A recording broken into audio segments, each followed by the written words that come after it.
All right, so here we are, another Sunday morning. This is Father's Day. It's June 19th. We are going to be looking at white magic again, of course. For anybody who's got a book, it's page 53. We're going back to rule 1. Just doing a quick recap because we will be taking the month of July off from now through July, come back in August again. So say good morning to everybody who's here. Good morning. Good morning. Oh, look at all those nice smiles. Anybody got anything to say before we start? Dead silence. Hey, for all the dads out there. Okay. So starting on rule 1, some basic assumptions. We are entering upon a course of study wherein the entire tendency will be to throw the student back on himself.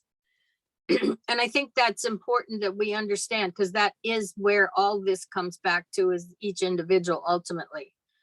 Nobody can bestow upon another any level of awareness. It's all up to each of you how this material settles and what you do with it. Okay, so and it says, thus upon that larger self, which has only in most cases made its presence felt very at rare and highly emotional interviews. When the self is known and not simply felt, and when the realization is mental as well as sensory, then truly the aspirant can be prepared for initiation. So that paragraph takes a lot even to get to that point. That's not a quickie paragraph in terms of if you're actually experiencing it. Now, is the voice loud enough? You got it? Okay. I would like to point out that I am basing my words upon certain basic assumptions, which for the sake of clarity, I want to briefly state. First, that the student is sincere in his aspiration and is determined to go forward no matter what may be the reaction of and upon the lower self. So I guess that's when you can't either feel you can't understand this stuff or you can't stand it, either one, that you're going to still plow through. Only those who can clearly differentiate between the two aspects of their nature, the real self and the illusionary self, can work intelligently. This has been well expressed in the Yoga Sutras of Patanjali. Experience of the pairs of opposites comes from the inability of the soul to distinguish between the personal self and the Purusa, or the spirit. The objective forms exist for the use and the experience of the spiritual man. So let's take a look at that sentence for a minute. The spiritual man is evidently not just us running around in a form. It's the more advanced form of us, or if you want to talk about the soul, even moving upward a little bit here, it's basically saying that all of the objective forms exist for the use and the experience. That's what we're here for. In form is to use it to develop, to go somewhere else, to go beyond where we are. It is not here. So when I hear, which is a great movement coming now, is we're going to make heaven on earth. Okay. It's just the reverse of what this paragraph is talking about. That's not the objective, is to bring everything down into these lower realms and be happy down here and have that as a final objective. In fact, that would be short-circuiting evolution to do what I think the demand of the movement out there is in today's world. Because they're basically saying, look, you don't have to die. You can live forever here now. That's what they're offering the young. That would be what they would be offering my grandkids, is we'll hook you up with chips. We can replace some of the body parts when they wear out.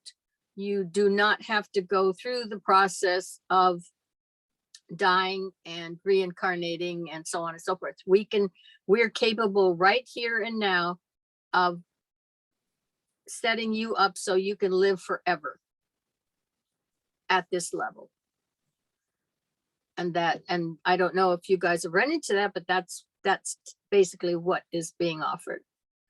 And so they are going to make heaven on earth, which means, considering we know the levels on the chart that's behind you, Donnie, on the wall, where you're functioning now.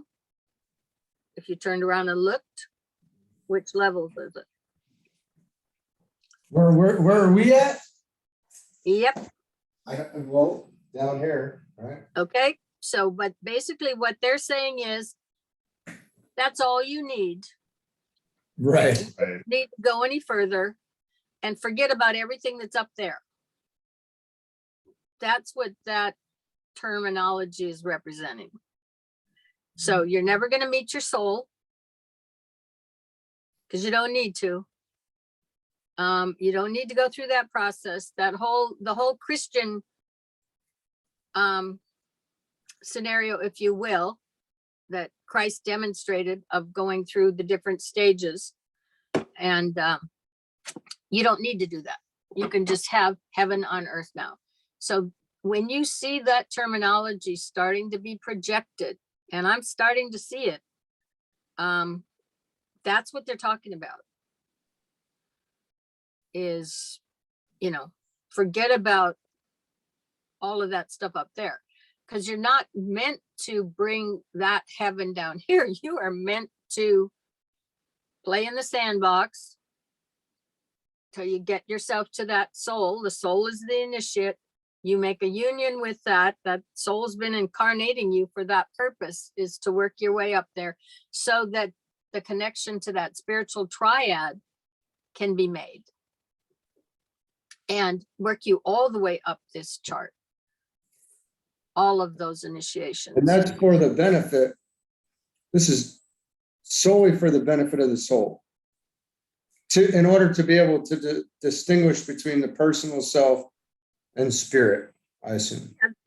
In other words, this world we're living in right now, that's exactly what this is saying, is so that it can figure it out.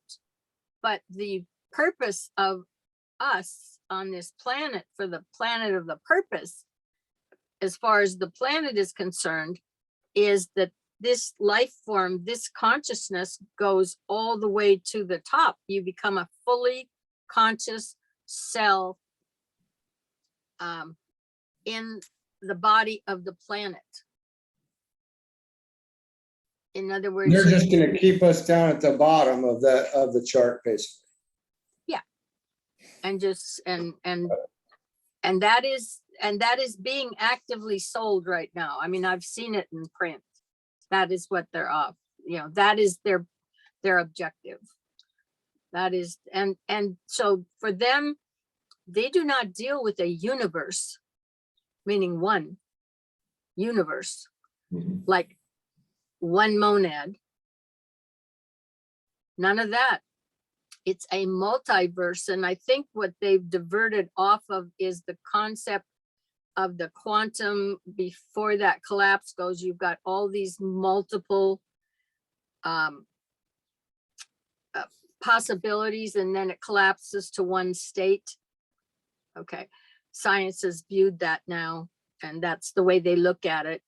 And then they're indicating, because I've seen some articles that are saying, look, you're probably in every one of those possibilities of that state's having a life all at the same time. Again, just instead of you focusing, you moving towards that soul, then that soul moving up that spiritual triad up into level 2 and eventually level 1 in the farthest up initiations, which were, he can't explain much about, because we really don't have a history of that yet as collective enough to be able to really convey that information back. That whole route is just not there, because we're going to keep you busy down here, making you think you're in all of these worlds, living all of this at the same time. I mean, it's a nice imagination, it's fanciful imagination, but it's a diversion from the growth and development that will eventually move you off this place. Evidently, they're basically saying you don't stay here. If you get into raising initiations and you get towards the end, they make it real clear, and Blavatsky made it clear prior to that. You don't, this isn't a place you get to park. These life forms, us, the development, so on and so forth. You get to initiation 6 and they're saying, okay, now which way out do you want? Which of these 7 choices or directions, which one you're going to choose? And then your preparation after that goes to making the exit.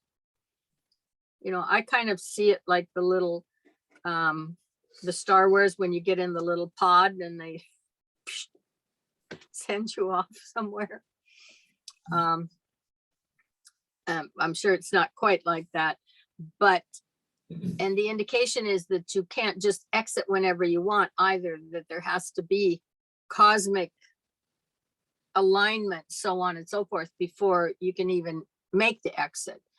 But that ultimately this isn't a place that you stay. I think Blavatsky talks about the weary pilgrim finally gets to the top, and off you go. And they do talk about the pathways that have been offered are the same ones that the involution came in. In other words, the little divine sparks came down in 7 different pathways for the 7 of the rays. Now you basically, what has been offered, at least to date, maybe now there's more, was, okay, now which of these do you want to go back out? You don't have to go out the one you came in, is what is said, but basically, this is not a permanent place, this planet, for the consciousness that is created here to stay forever. So again, that offering is contradistinctive to all of this. But when you see we're going to make heaven on earth, that sentence, you've really got to take a really good look at what's being offered and better understand it, because that certainly is not in harmony with this material. Let's put it that way. So obviously, your life gets a little better when you start putting all this together, but the objective is not to park here. It's to experience, and the use and experience of the spiritual man. Meditation upon this arises the intuitive perception of the spiritual man. That's out of the sutras. The 48th sutra in the same book gives a statement covering a later stage of this discriminative realization. This discerning quality is fostered by a recollected attitude of mind and by careful attention to the method of constant review of life. And if I look at the constant review of life, and I go back to doing astrology charts, for example, that pattern gets set the first 3 years of life. It is in the subconscious, and it will run the unit, meaning you, as that program lays the rest of your life, if you're not challenging it in some way. In other words, if that pattern is not challenged, whatever was the initial pattern will just keep running. Now, if everything's working beautifully, you're not going to challenge it. But if all of a sudden, life just doesn't work for me, I can't do this, or every time I go down this route, I hit a certain point and then I make, I screw it up, or I don't get what I want, so on and so forth. That's when you can take a look and say, oh, right, well, here's the pattern. Here's the line of least resistance. Now, if you decide you don't like the outcome anymore, you, at this age or whatever level you're at, have the ability to make a choice, whether you keep running down that route or whether you want to rechange, become conscious of the pattern, recognize it. And when you see it surfacing, automatically you say, no, I'm not going there this time. That one doesn't take me where I want to go. I'm going to do it differently to get a different result. So, that's more often than not in astrology charts. That's one of the things we're looking at. Because when you get to be 30 and 40, okay, it doesn't necessarily, you're not doing what you thought, okay, well, I didn't like this and this when I was younger. I'm not going to have that happen in my life. I'm going to have a different life. And then all of a sudden you find out you got the same one. And how did it happen? And when that happens, then you can track back and look at these patterns and see how when they run on autopilot, what you get. And maybe you don't want it on autopilot anymore, is basically what I'm saying. So, so when we talk about the review, that's one of the bigger reviews you get after this constant review of the life. He means it probably on a daily basis, and so on and so forth. But there's also, you get all these transits that give you a real healthy view of what's going on, especially by the time you're 40. They start coming along and sure, that's yeah, and you decide whether this is whether you want to just be the sitting duck, or if you want to. That's my direct experience too. Pardon? That's my direct experience, is what I can always speak for mine, but that is exactly what happened. So, well, give us a little bit of that in short term. The emotional nature, the desire nature, wanting to do the same things, wanting to stay very comfortable in my comfort zone, wanting the comfortable job, or still seeking worldly success, still seeking entertainment heavily, fun experiences, all the same kind of experiences, which we don't need to discuss on video. But everybody has their own, right? Everybody has their own things, wanting to party and be around people and stay up late at night and be the life of the party, and whatever else you would include in that. I started to see it. I did start to see it. And mostly it was, you can call it a hangover. It was almost like a hangover, waking up from a hangover. And it always seemed like I was on an airplane flying across the world from Japan to back to the United States, because I would be partying or whatever overseas all the time. And then I would have all this time afterwards to think about it. And then that brings a serious level of anxiety it brought with it, looking at yourself. And, and then it just kind of started slowing down, where I said, this has to stop. This has to stop. You have to stop. Even the medical, the doctors, and going to doctors and getting meds for pain, and then changing doctors, and then that there was a pattern there where I just needed my meds because I thought I had all this pain from my accident, and and I had all these excuses. And it's like, hey, maybe these are just excuses. Maybe this isn't the way it's supposed to. Maybe you don't have to do this. Maybe you don't have to be the life of the party anymore. Maybe it's more comfortable to be sober, to be more sober. And there was just that transition. So that was a little bit longer than a quick one. But yeah, that was my direct experience until it kind of just, you hit a low point, kind of, in a way. Like, hey, you got to knock this off, man. Or you get some kind of wake-up call or multiple wake-up calls from coming in from different places, because we all end up helping each other somehow. I absolutely understand that. So then the change can start, it seems. Okay, so, and I take it you're saying that relates to at a certain stage in life where.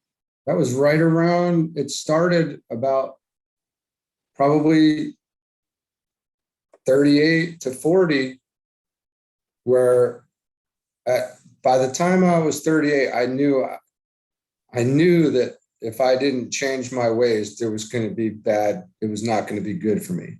I knew that. And then I was upset that I went through the stages where I was upset that I couldn't change my way. Why can't I change this? And then you pray, I guess you want to say, to change, for it to change. And then, well, it absolutely did start to change over time, but it was a deeply emotional time. Yeah, well, and I'm sure sounds like you reviewed it every so often. Every time I got sober.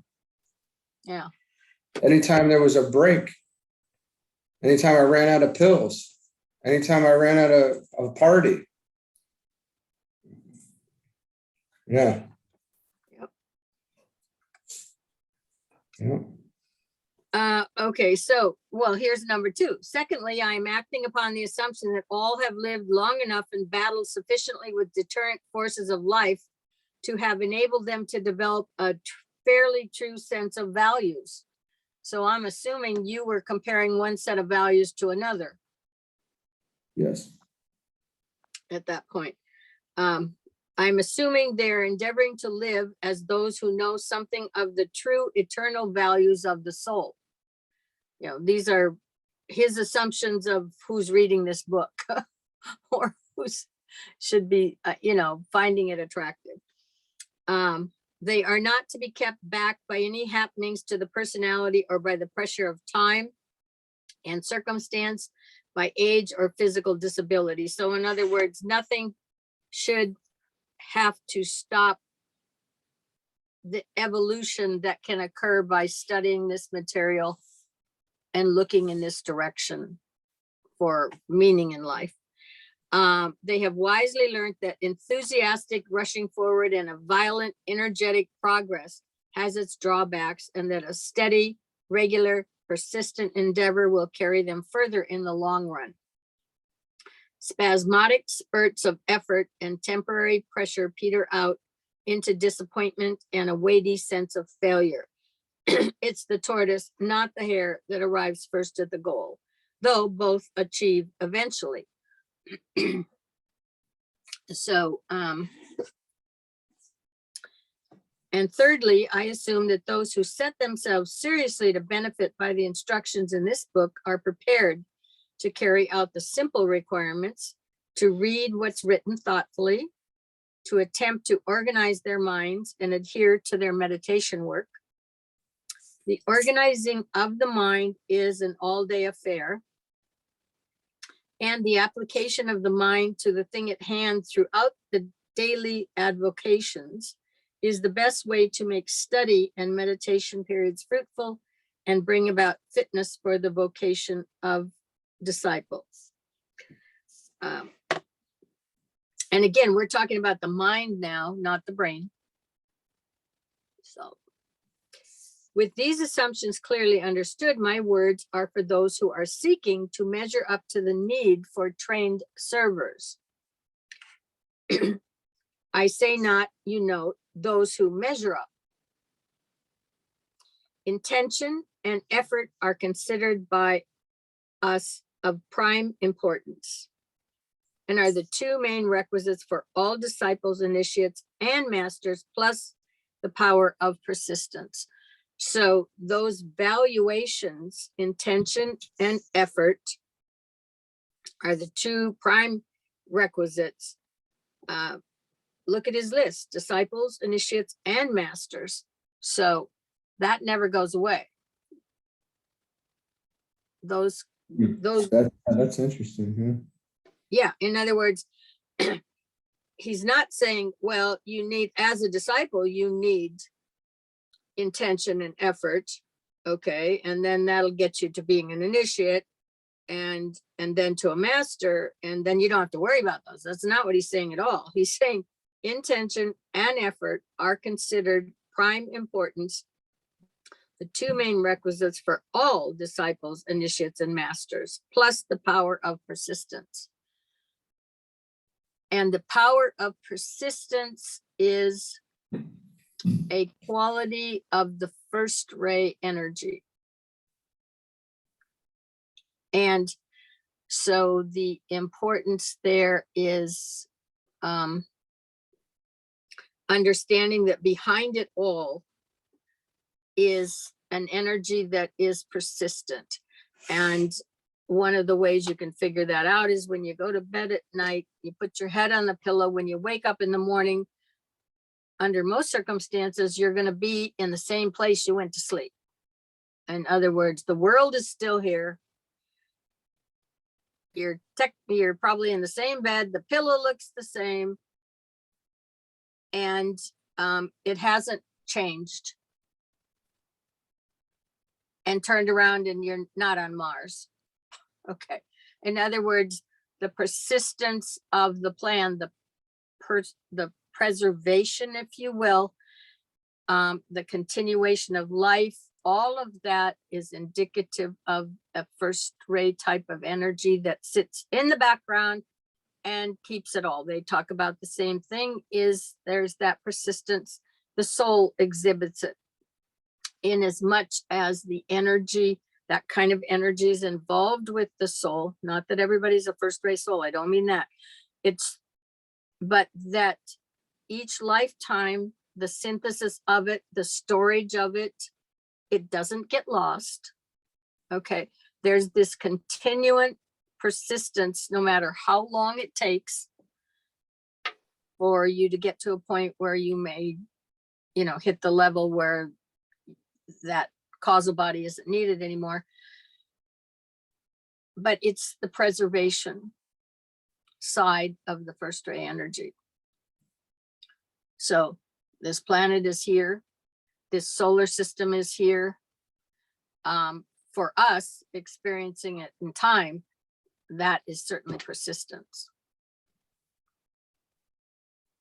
And that is an inner quality of Boy, that's life. almost like an exaggeration of persistence too, because almost, right? For us, for our little imagination, yes. Yeah. Boy. But if you go back to the Blavatsky material and you start looking at the number of years that this or that has been going on, I mean, she prepares you even before you ever get to this material. This is just considered the psychological key to the Blavatsky material. And that's just one of the keys, because you've got all 7 of them. This just happens to be the psychological key that he did here. I think he intends to come along and do another one, and it'll be a different key, going forward. But that's what all of this material is related to. So, Well, can I ask you a question there? yeah. So we've got cosmogenesis, anthropogenesis. We got this part. What are we missing?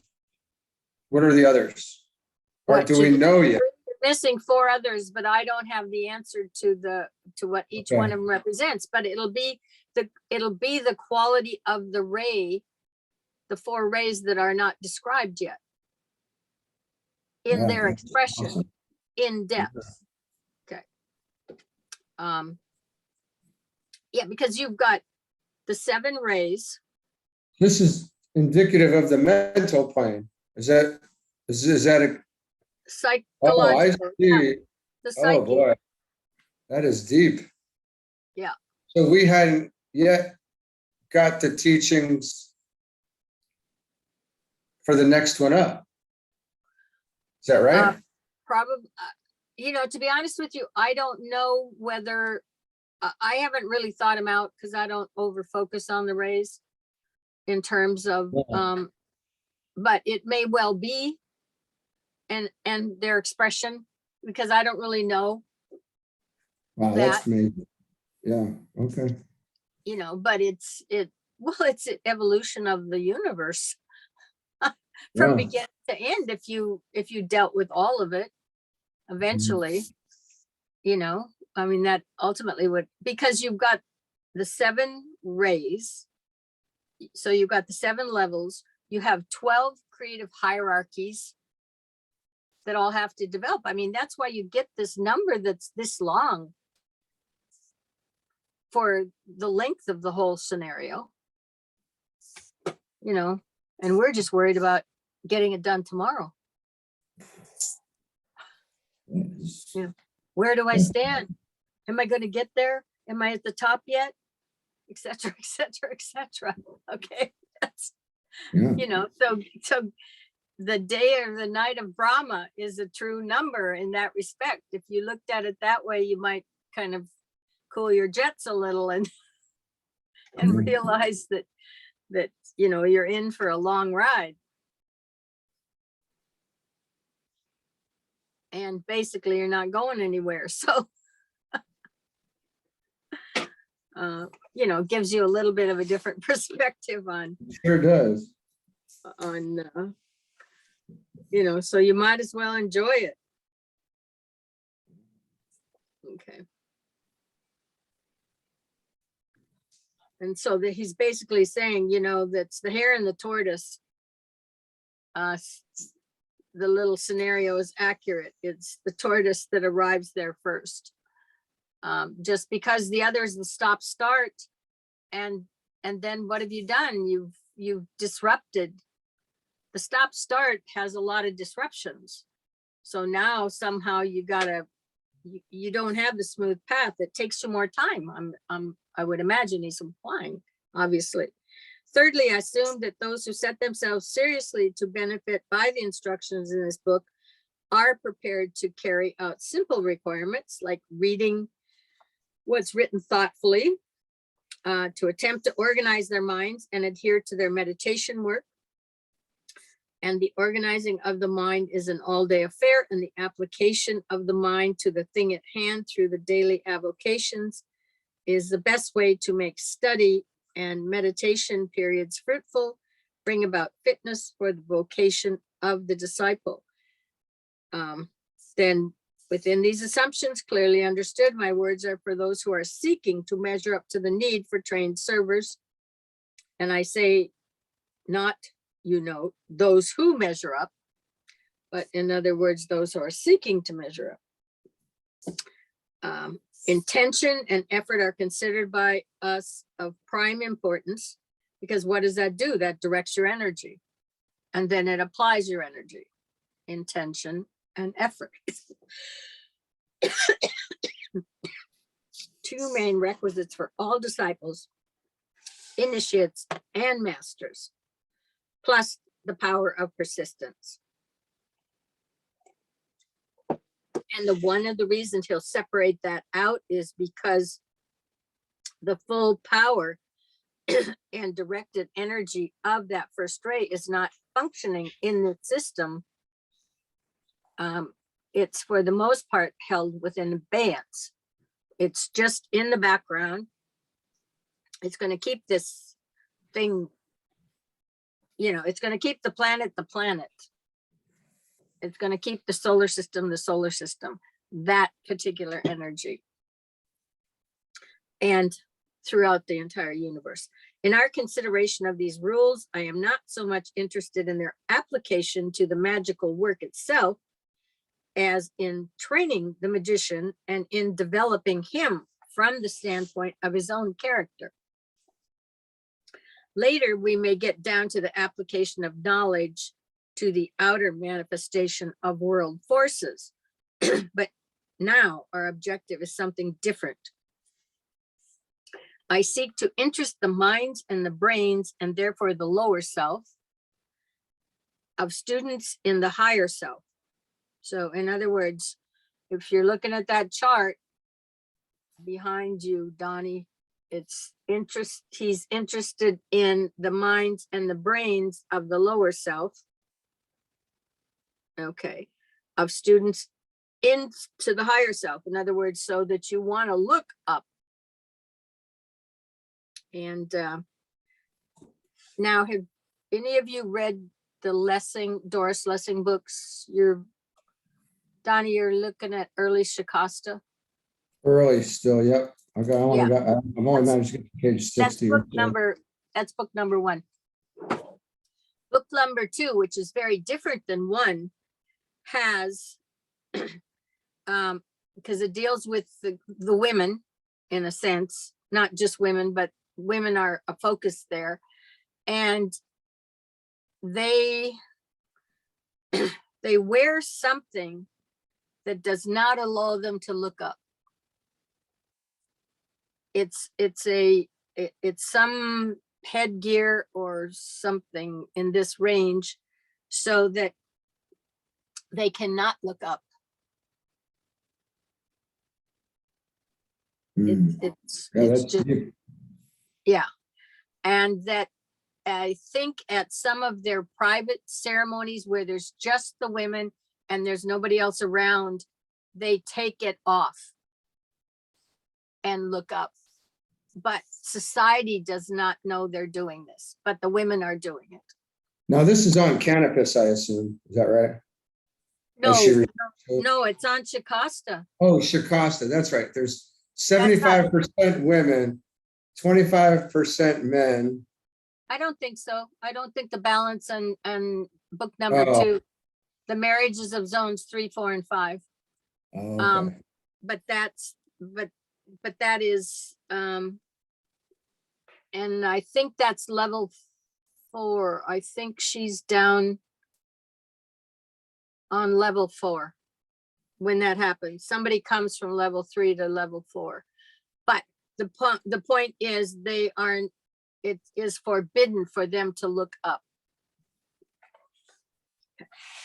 So, and what he's saying here is, I seek to interest the minds and the brains, therefore the lower self of students in the higher self. In other words, looking up, looking at what's above on that chart and having an interest in that from where humanity on the overall is sitting, is basically what he's talking about. And these books, that's the purpose of these books, as far as he's concerned, is getting you to be interested. Also, let it not be forgotten that once the magic of the soul is grasped by the personality, that soul steadily dominates. And here's something very key: and can be trusted to carry forward the training of the man to fruition, unhampered, as you necessarily are, by thoughts of time and space, and by an ignorance of the past career of the soul concerned.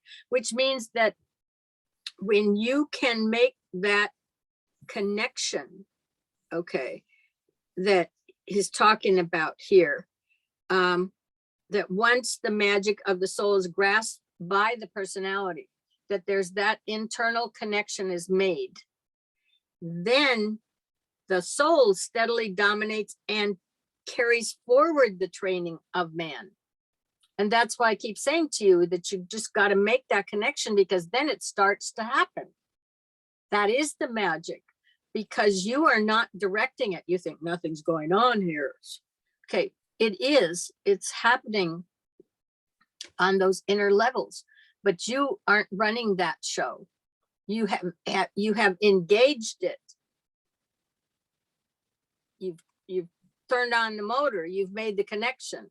You know, you put the key in and you've made the connection to a point where your the magic of the soul is grasped by the personality. That integrated personality has made that connection with that soul, a touch in.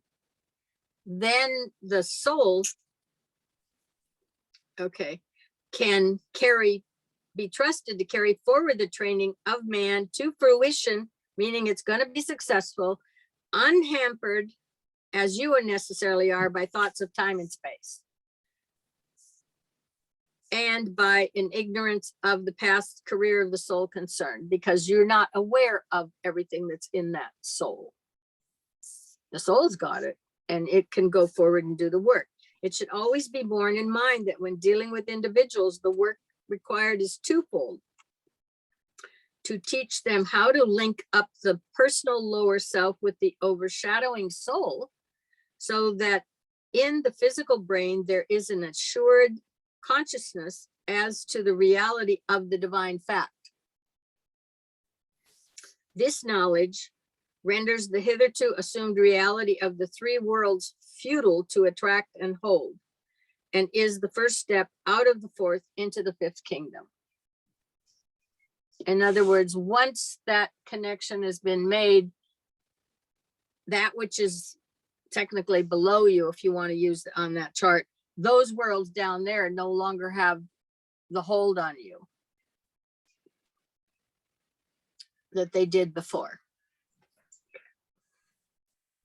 To give such a practical instruction as will enable the aspirant to, one, understand his own nature. This involves some knowledge of the teaching of the past as to the constitution of man, and an appreciation of the interpretations of modern Eastern and Western investigators. So in other words, this material would be reflective of both the Eastern and the Western investigators. You know, that's our history. That is your ancient path, your ancient wisdom, so on and so forth. Control the forces of his own nature and learn something of the forces with which he is surrounded. Again, that chart alone should give you a clue of, you know, our different levels. And then the other thing that we've talked about is you've got the 5 senses, but then you've got the 5 sub levels of those senses that develop. Enable him so to unfold his latent powers that he can deal with his own specific problems, stand on his own 2 feet, handle his life, solve his own difficulties, and become so strong and poised in spirit that he forces recognition of his fitness to be recognized as a worker in the plan of evolution, as a white magician, and as one of that band of consecrated disciples whom we call the hierarchy of our planet. Because what will ultimately happen as you move up, initiation 3 sets you up to make a connection to that spiritual triad, which then is where the hierarchy of our planet functions. You know, those who've made those connections to those levels where they're conscious on that formless world. And and so that's what he's talking about. So strong, so poised in spirit that he forces recognition of his fitness. And so the spiritual triad is just a reflection of that monadic energy on level 2, right? So in other words, each time we get a reflection of a reflection going downward. And so the little triad, the little triangle, the little called the Buddhas of activity in A.A.B, Besant, so on and so forth, are reflected in the spiritual triad in its 3 parts on the 3 planes. When you're up in level 2, it's all compressed. It's in the little circle, but then it's got all three of those. So it just is a reflection of a reflection all the way down that chart in sections of 3.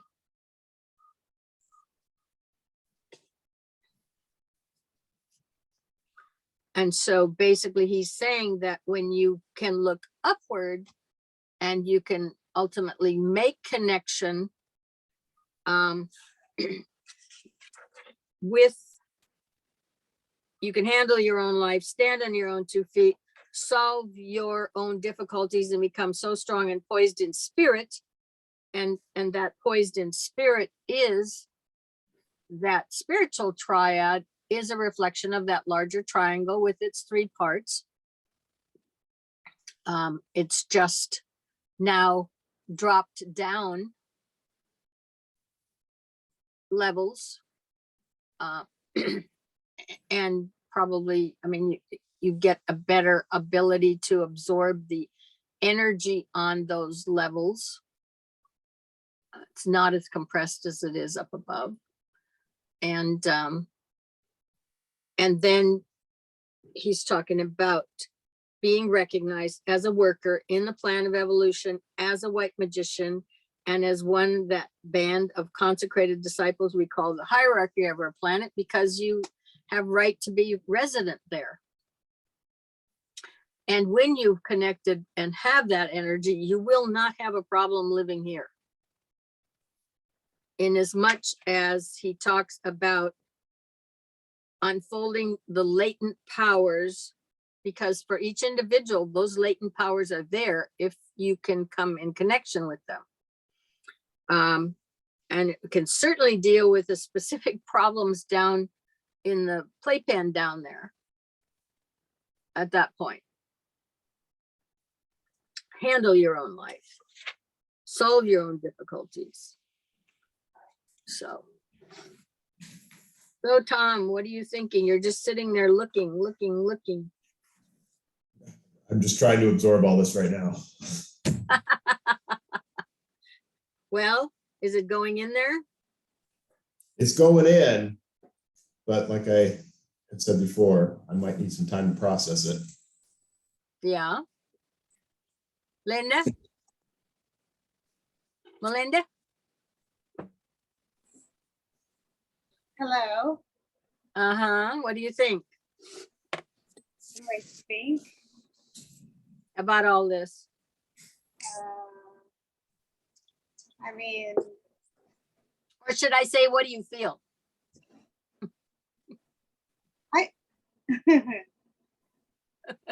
I don't know how to articulate what I feel. But are you kind of getting I it somehow? freaking I like being on this planet. Like, I'm having a good time. I'm comfortable. I feel strong. Like, I'm not worried about moving on. Like, we all have to move on. I'm not in a hurry. Like, I don't know. I Right, guess I kind of feel bad for people that are like struggling and that are just having like, I don't know. Like, I mean, I don't get all of it, but I get the gist of it. Like, you know, what do I have here? Like, you know, challenge yourself, like, get uncomfortable, be comfortable with being uncomfortable.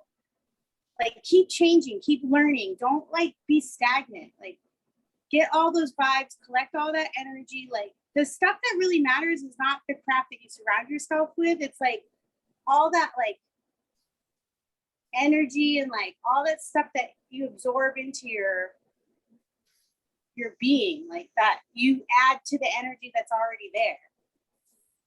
And that's the important stuff that like that you need to take. I don't know how to explain it. Like, fine. I don't know how to explain it. I get it. Yeah. I feel like I get it, but I couldn't sit Put it down in and words. okay, this is it. This is how you do it. Like, I can't do that with someone else, but for me, like, I feel like I'm doing what I'm supposed to be doing. Yeah, good. Does Yeah, that make sense? everybody takes it in differently. Like I might be more of like a hare. So every now and then I'm like going, and then I kind of just chill for a minute. I know I'm gonna get there. It's just I'm just taking my own special path.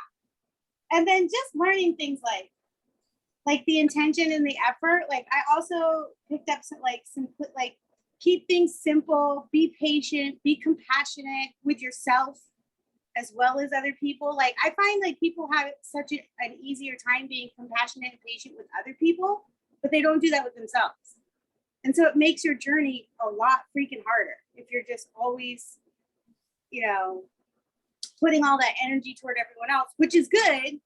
But if you're constantly pouring out of yourself and not pouring in, like you're gonna run out. It's gonna be a lot harder to get where you're supposed to be going. And that whole like heaven on earth thing, like that's such crap. To me, I'm just like, really? Like you think that's what's really like you're being sold on that? To me, I don't believe in hell, but I always like referred to this as being hell. And that you're just trying to make your way through this to get to that next level. Like, because I don't believe in hell and all that stuff. But like, if there were a hell, I would think it would be kind of your journey, and you're just pushing through, and you just have to push through to get to the other side. But that's for me. Like, I think that's well put. oh, thank you. Yeah. Melinda, you mentioned something about people that express compassion to others, but they don't really kind of do that unto themselves. And that kind of sparked a thought for me that, that makes a lot of sense, that there are a lot of people out there, and it makes you wonder if what they're emanating out to others is really compassion, because if they can't even do it to themselves and kind of bring themselves to that level, how can they realistically and effectively emanate that out to others and be compassionate towards others? So it's almost like a false sense of compassion out there.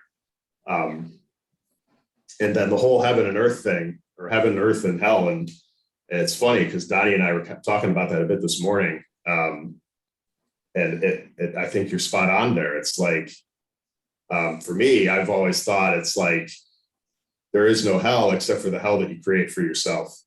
Right. And exactly, we're here doing what we need to do here, but the ultimate goal is to move up and beyond. And so you just kind of have to work through that. And in here, it's you got to know and understand yourself before you can really kind of project that out to others. So it's a struggle, but it's what's got to be done.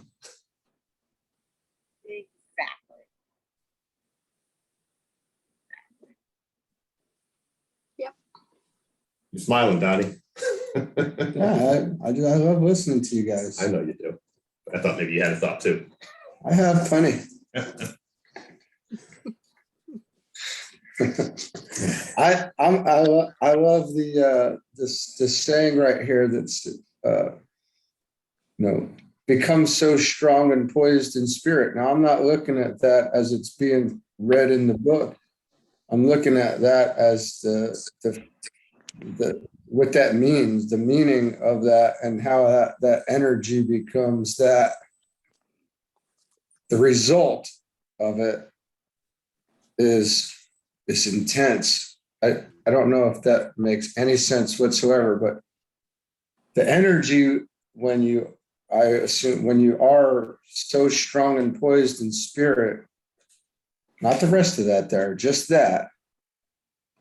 It's like a rock. It's a solid. It's a rock of being poised, and there's nothing going to sway that, right? That's how. There's no deviation off of being strong and poised ever again. It's just always going to be strong and poised, and it's intense. But anyway, that's what I was thinking. But I enjoy listening to what you guys are saying. Yeah, and when you when you have that strength and poise they're talking about there, there's a 4-letter word that won't exist, and it's FEAR. You won't have fear. Hmm. Right. Because the one thing that you find, like in cosmic consciousness, when those people, and now I'm just going to the ones who were alive, who wrote their little stories, and they had an impression of that energy come in on them, is one way of putting it. But it in that some level of that kind of energy interacted with them, and when it's done, they don't have fear. They, in other words, they know everything is okay. In other words, all those things that were thrown at them, probably because most of them, I think, had a Christian background. Okay. And, you know, you get a lot of hellfire and brimstone and fear and all of that thrown at you in that system, supposedly to drive you to a better place. But for some people, they succumb to that. They identify probably with some of the sins or whatever it is that are being preached that they shouldn't be, if you will. Okay, once they have that experience, they don't have the fear. They don't, in other words, that stuff runs off them like water off a duck's back. They don't identify with that. Those threats. Okay, they're threats as far as, for the most part, you know, they just don't. And over those little stories, they may not know each other, but they all end up knowing that everything is okay. This planet is okay. This level of evolution that's in process is okay. And fear is the thing that goes away. So, and I suppose one of the ways they talk about that is you walk in the light.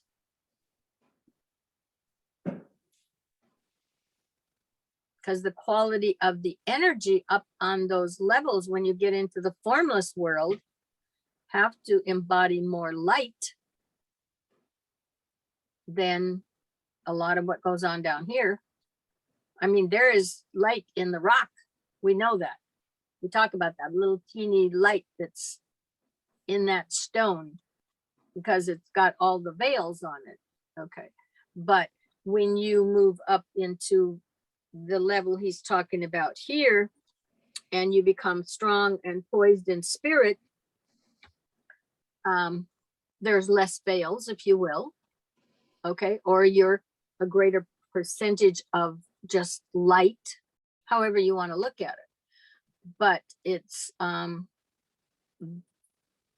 you're not going to succumb to all those early hell, fire, and brimstone scenarios and so on and so forth. Just not going to even connect with you. You're no longer falling for those stories. Up above it. Yeah. The Worked it quality out. of the energy that you are, literally, the quality of the energy you are does not succumb to any of whatever that is anymore. It doesn't identify with it. It's of a higher quality, if you will. And that's part of what I would interpret, though.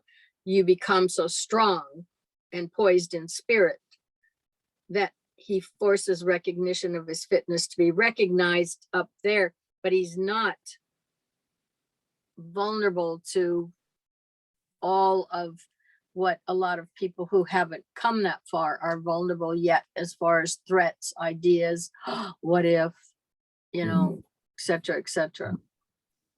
There's probably not a lot of what ifs. It's a strange thing with all the what ifs that you're like in my professional life. You've got to go through a bazillion what if scenarios to try to figure something out. But in the end, is all that really necessary? Because you can do all the what ifs you want, and if things turn south, if things are going to turn south, they're just going to turn south. And you could have gone through a million what ifs. None of them would have accomplished kind of what you're trying to get to. So No, Kind of. at that moment, the reality is then you know the situation, and then you know what you have to counterbalance that situation. In other words, they can throw all those other things at you, and you can worry and so on and so forth. But until you have the moment when the issue, if it's a potential threat, until it gets there, you don't know, you don't have a reality to work with to deal with, to solve. right. Yeah. Kind of the point I was going there with it is just kind of, you waste a lot of time working through what if, and then when the what if comes, you might not be ready for it because you could have gone through a zillion what ifs and it doesn't even matter. Right. So just waste a lot of time getting to that point. And then when something happens, you either are or aren't ready to deal with it, depending on, I mean, you have to deal with it because it's right there, but you won't really be able to figure out how to deal with it until it's right there in front of you.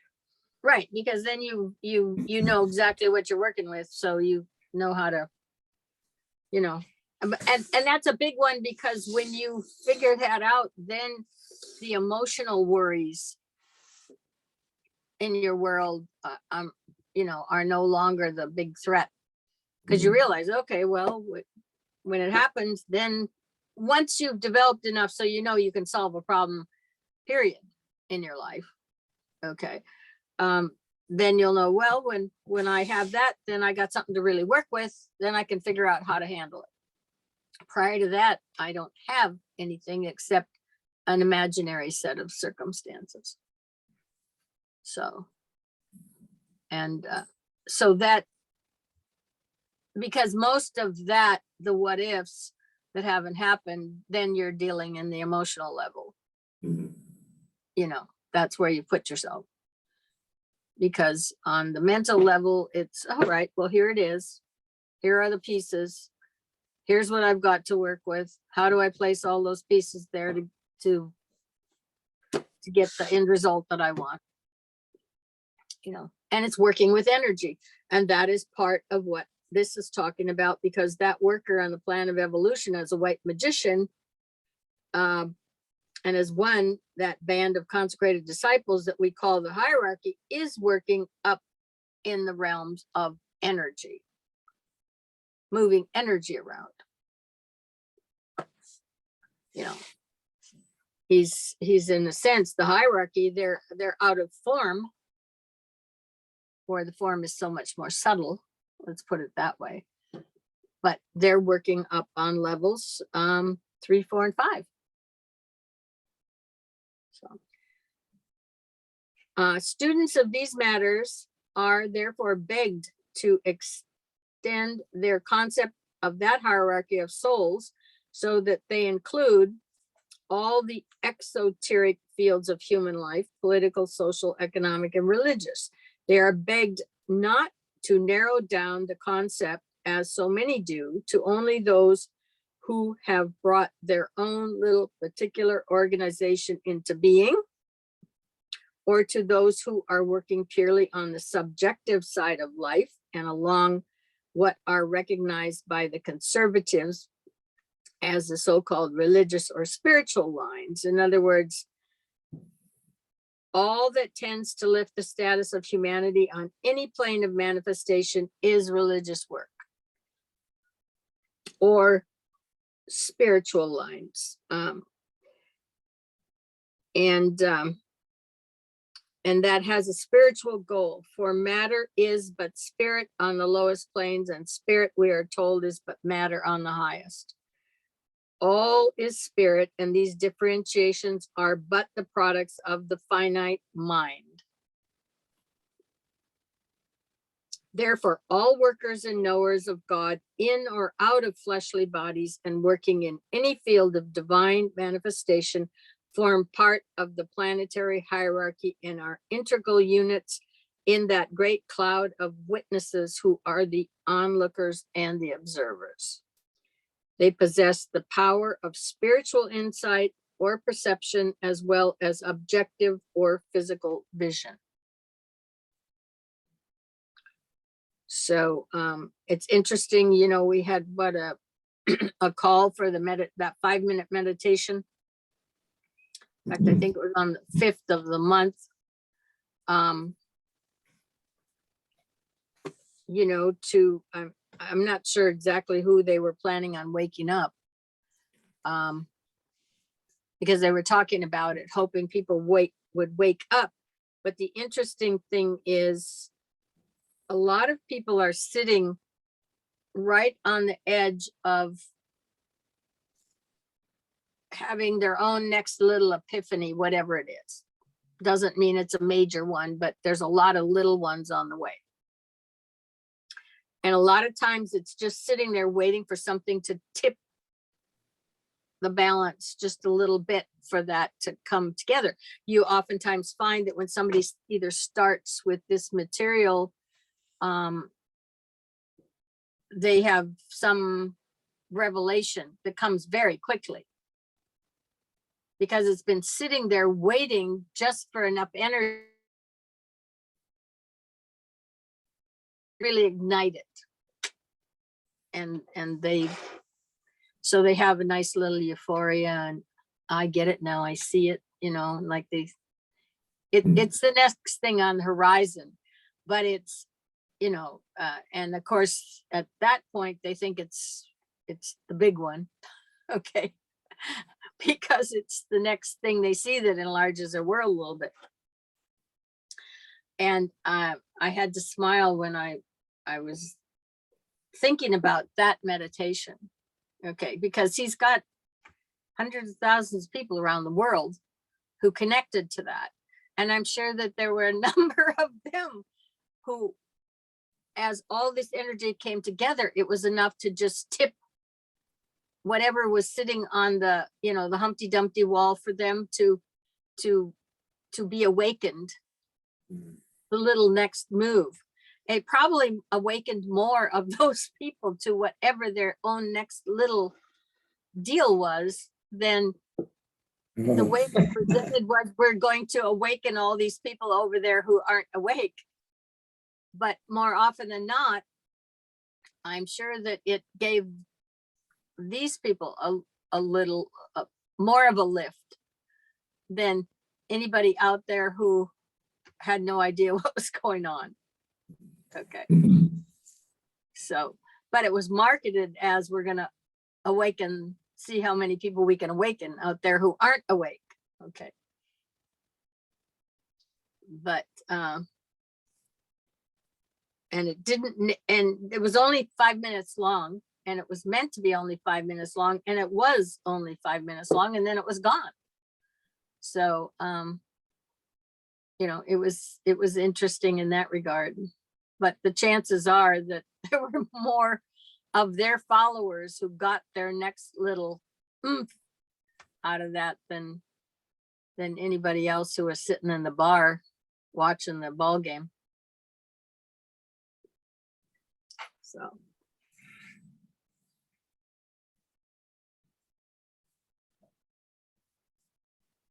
And he's basically saying all of the people who are doing something that directs towards good are all part of this unit. They're not because they are the Rosicrucians or because they are the Catholics or they're a humanitarian organization. It's everybody whose mind and emotional realm is engaged in endeavoring towards good is all part of the system. They don't have to belong to an organization with a name. Okay. They're part of humanity. In studying Rule 1, we could summarize it simply yet profoundly under the following words: egoic communication, that's your soul; cyclic meditation; and coordination or at one-ment is Rule 1. The rules start off in a treatise on cosmic fire with a brief summary of the process and a statement as to the nature of the white magician. I would like in this first consideration of our subject to enumerate briefly the facts given in the commentary so as to demonstrate to the aspirant how much is given him for his consideration and helping if he knows how to read and ponder upon that which he reads. The brief aegis of Rule 1, I give the following statements. The white magician is one who is in touch with his soul. He is receptive to and aware of the purpose and the plan of his soul.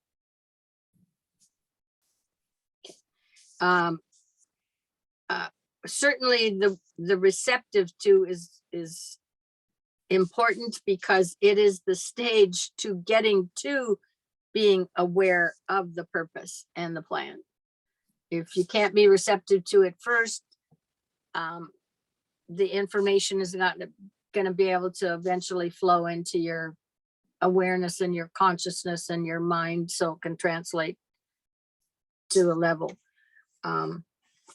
He is capable of receiving impressions from the realm of spirit and of registering them in his physical brain. It is stated also that white magic works from above downwards.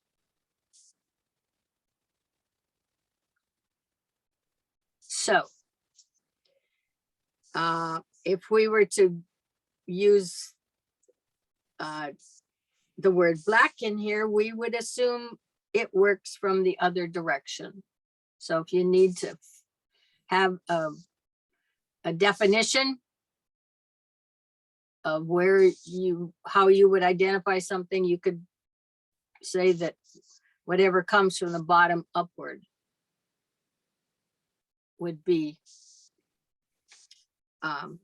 considered black from wherever you are on the chart, if you will, in terms of your own personal evolution. And we've certainly seen, I think, some of what we've evaluated in the last year or two, and the behavior patterns, that some of them are extremely archaic and go back very far in humanity's history, and they're trying to repeat them. So you're back to more animalistic nature, more primitive nature, so on and so forth. I think that would be one of the ways that a lot of it would be evaluated. There's a big movement where a lot of people are walking around talking about being savage. Yeah. Be savage, and they equate that to the physical body and, building up the physical strength and being an animal in the gym and workouts and this and that. It's just so, and I guess that's some sort of abstraction, I would assume, of that, right? Some sort of reflection. Of course, there's more crueler behavior that would be more earlier behavior also that we've tried in humanity's level to eradicate, not to that we do not see as constructive. That there's been efforts to, our behavior. Look at how we've improved the behavior of our children on the overall, even in recent, when I was young, the parents still had full rights on this child of how they treated them. And they could beat them silly. And as the father or the mother, for that matter, had those legal rights, they don't have them anymore. So what I'm saying is we've tried to move away from that and give healthier, more constructive rights to everyone. And we're certainly working with a lot of stuff that's on TVs these days, all kinds of stuff that's not necessarily legal, but it's out there trying to move away from that. At the same time, there's been a big move to move in that direction. That's part of what they talk about with this spiritual war, is which direction is this planet going? So,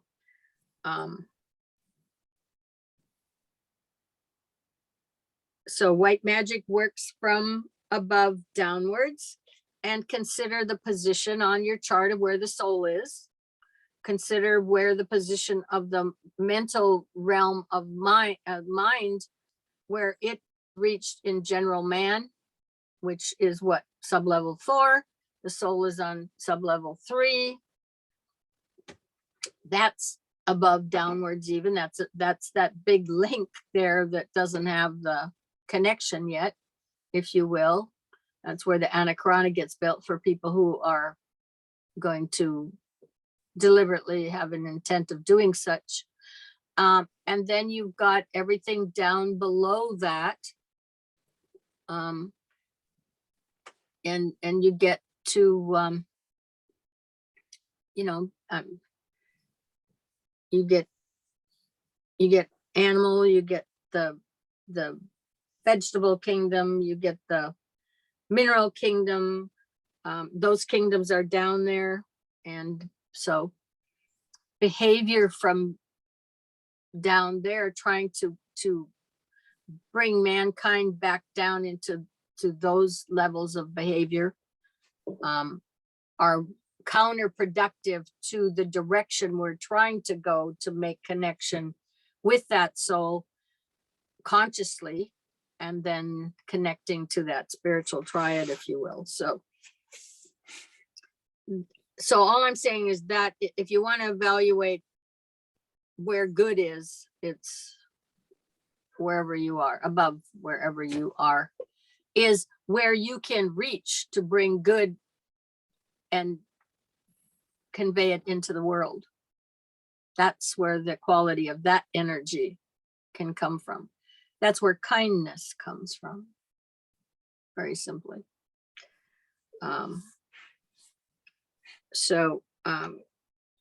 He is receptive to and aware of the purpose and the plan of his soul. He is capable of receiving impressions from the realm of spirit and of registering them in his physical brain. And so now you are working with some of those sub-levels of some of your sensory apparatus that develops, so that you can receive. You've got to be able to receive them. There's got to be the ability to get it into your system, and it'll be on one of those levels of your senses. It is stated also that white magic works from above downwards, is the result of solar vibration, and therefore of egoic energy. It is not an effect of the vibration of the form side of life, being divorced from emotion and mental impulse. So white magic is not an effect of the vibration of the form side of life. And so the form side of life is, for the most part, that which is below you that you're running around in, if you will. But the white magic comes from solar vibration, and it's above you. It's the downflow of energy from the soul is the result of the constant internal recollectiveness, concentrated one-point communication by the soul with the mind and brain, steady meditation upon the plan of evolution.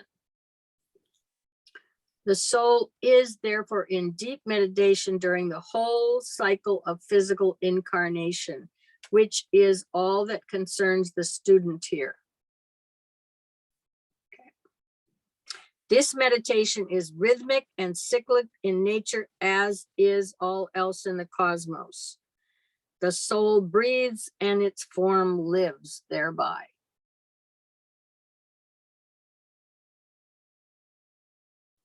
When the communication between the soul and its instrument is constant and steady, the man becomes a white magician. Therefore, workers in white magic are invariably, and through the very nature of things, advanced human beings, for it takes many cycles of lives to train a magician. The soul dominates its form through the medium of the sutratma, or the life thread, and through it vitalizes its triple instrument, mental, emotional, and physical, and thus sets up a communication with the brain. Through the brain, consciously controlled, the man is galvanized into intelligent activity on the physical plane. So when you look back here and talk about the vitalization on number 10, the early part, you will probably also be looking at, under most circumstances, very reasonable health or very good health.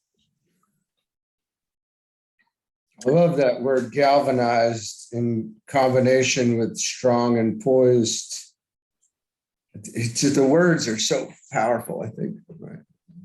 Yeah, No. they're extremely accurate words.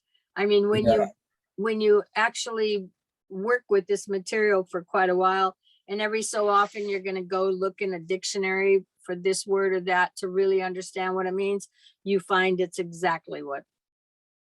Well, and like wood, when wood is galvanized, or you know, it's suitable for use in all conditions. You know, there's such awesome, you know. Okay, so the above is a brief analysis of the first rule for magic, and I would like to suggest that in the future, as the students meditate on the rules, that they make such an analysis themselves. If they do this during their consideration of each rule, they will approach the whole matter with greater interest and knowledge. They will also save themselves much looking back and reference. It will be seen from a consideration of the above analysis that a very clear summation is given, and that the student is started in his study of magic with a brief understanding of the past situation, his equipment, and the method of approach. Let us realize from the start the simplicity of the idea intended to be conveyed by my remark hitherto. Just as in the past, the instrument and its relation to the outer world has been paramount, in fact, in the experience of the spiritual man, so now it is possible for a readjustment to take place wherein the outstanding fact will be the spiritual man, the solar angel, or the soul. It will also be realized that his relationship through the form side will be to the inner as well as the outer worlds. Man has included in his relation only the form side of the field of average human evolution. And the focus there, and this is talked about somewhere in these materials, is that probably in from the year 2000 going forward, there was an inner development, and man's focus was more inner. And you probably saw that on some of the monks and some of the materials that were written by certain saints and so on and so forth. And so there was a shift to focus him and counterbalance with the outer material world, of which we're still probably on the edge of, before we what he's saying now is a shift back into the inner world. But man had gotten to a point where his concern with the outer world was minimal. And so there needs to be that balance back and forth. Now, it will be man realizing that he can make that connection with that soul. And there'll be an inner focus again. We got enough outer focus of the tangible and the physical and its level of interaction. But historically, man will go back and forth because it's a balance, inner, outer, until you get out of the playpen, so to speak. You know.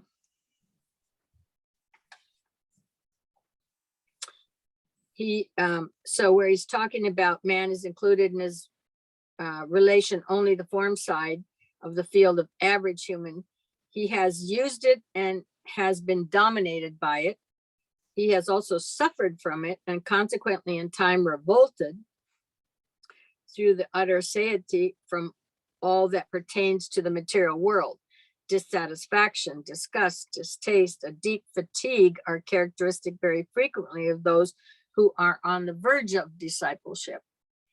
For what is a disciple? He is one who seeks to learn a new rhythm, to enter a new field of experience, and to follow the steps of that advanced humanity who have trodden ahead of him the path leading from darkness to light, from the unreal to the real. He has tasted the joys of life in the world of illusion and has learned their powerlessness to satisfy and hold him. Now he is in a state of transition between the new and the old states of being. He is vibrating between the condition of soul awareness and form awareness, and he is seeing double. And the one thing where he talks about the dissatisfaction, disgust, distaste, deep fatigue that are characteristic of those who are on the verge of discipleship because they have been involved with the form side, the stuff, having it, so on and so forth. If there is then an interest in starting to look within and all of your attention is demanded on the external world because you got all this stuff, you have to deal with it. And it takes up your time, then would be the time when you would become aware that that's an internal battle. Now, when you got all the stuff and you love all the stuff, there's no problem because you're not, there's not an inner call where he's saying earlier that that he has used it and been dominated by it, meaning the form side.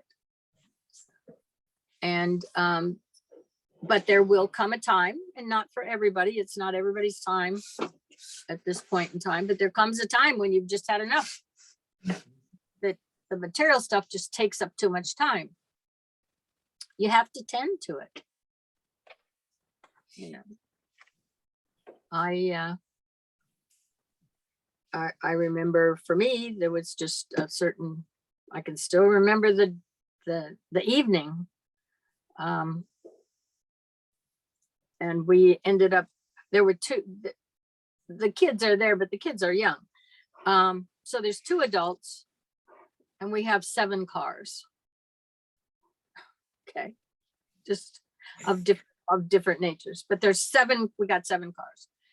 And so he comes home from work. Okay, well, we've got to go take this car into the dealership because it's got to be dealt, something has to be dealt with it tomorrow.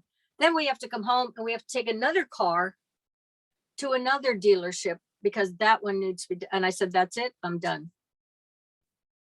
That was just, in other words, I don't want all this material stuff anymore because it's taken up all my time. Okay. And I mean, there was like, I think at some point we had 5 different houses or locations in the world for, you know, coming or going or so on and so forth, and they take up time. And property, gardens, land, just all of this stuff. And I mean, yeah, it controls you eventually to where you need to take care of, because you are a guardian on one level or another, if for no other reason, functionality with whatever all those assets are. So, you know, but up to the date when you've had enough, it's fine. You know, you're happy with all that stuff or whatever. And then there comes the time when the inner part calls for more attention. And that's when the battle ensues, if you have one. Where, you know, you make choices that, or you keep going through an inner battle, one or the other. So.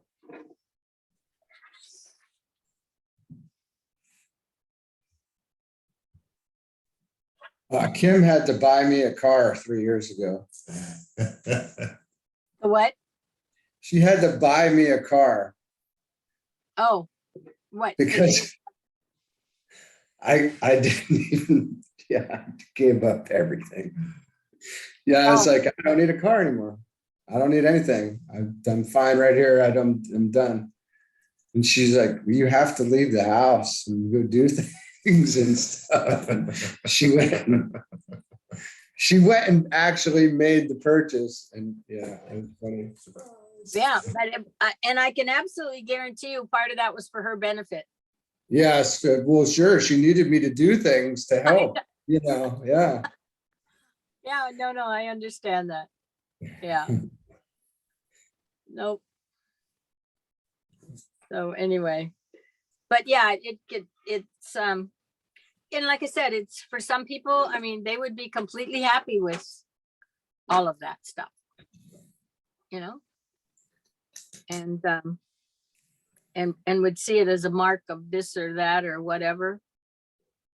So, and all the China and all of that went to a good friend and a neighbor. So if I ever wanted to see it, which I didn't, when I was there, I would see it, I'd look at it, but you know, I was very happy they had it, not me, you know, kind of stuff like that.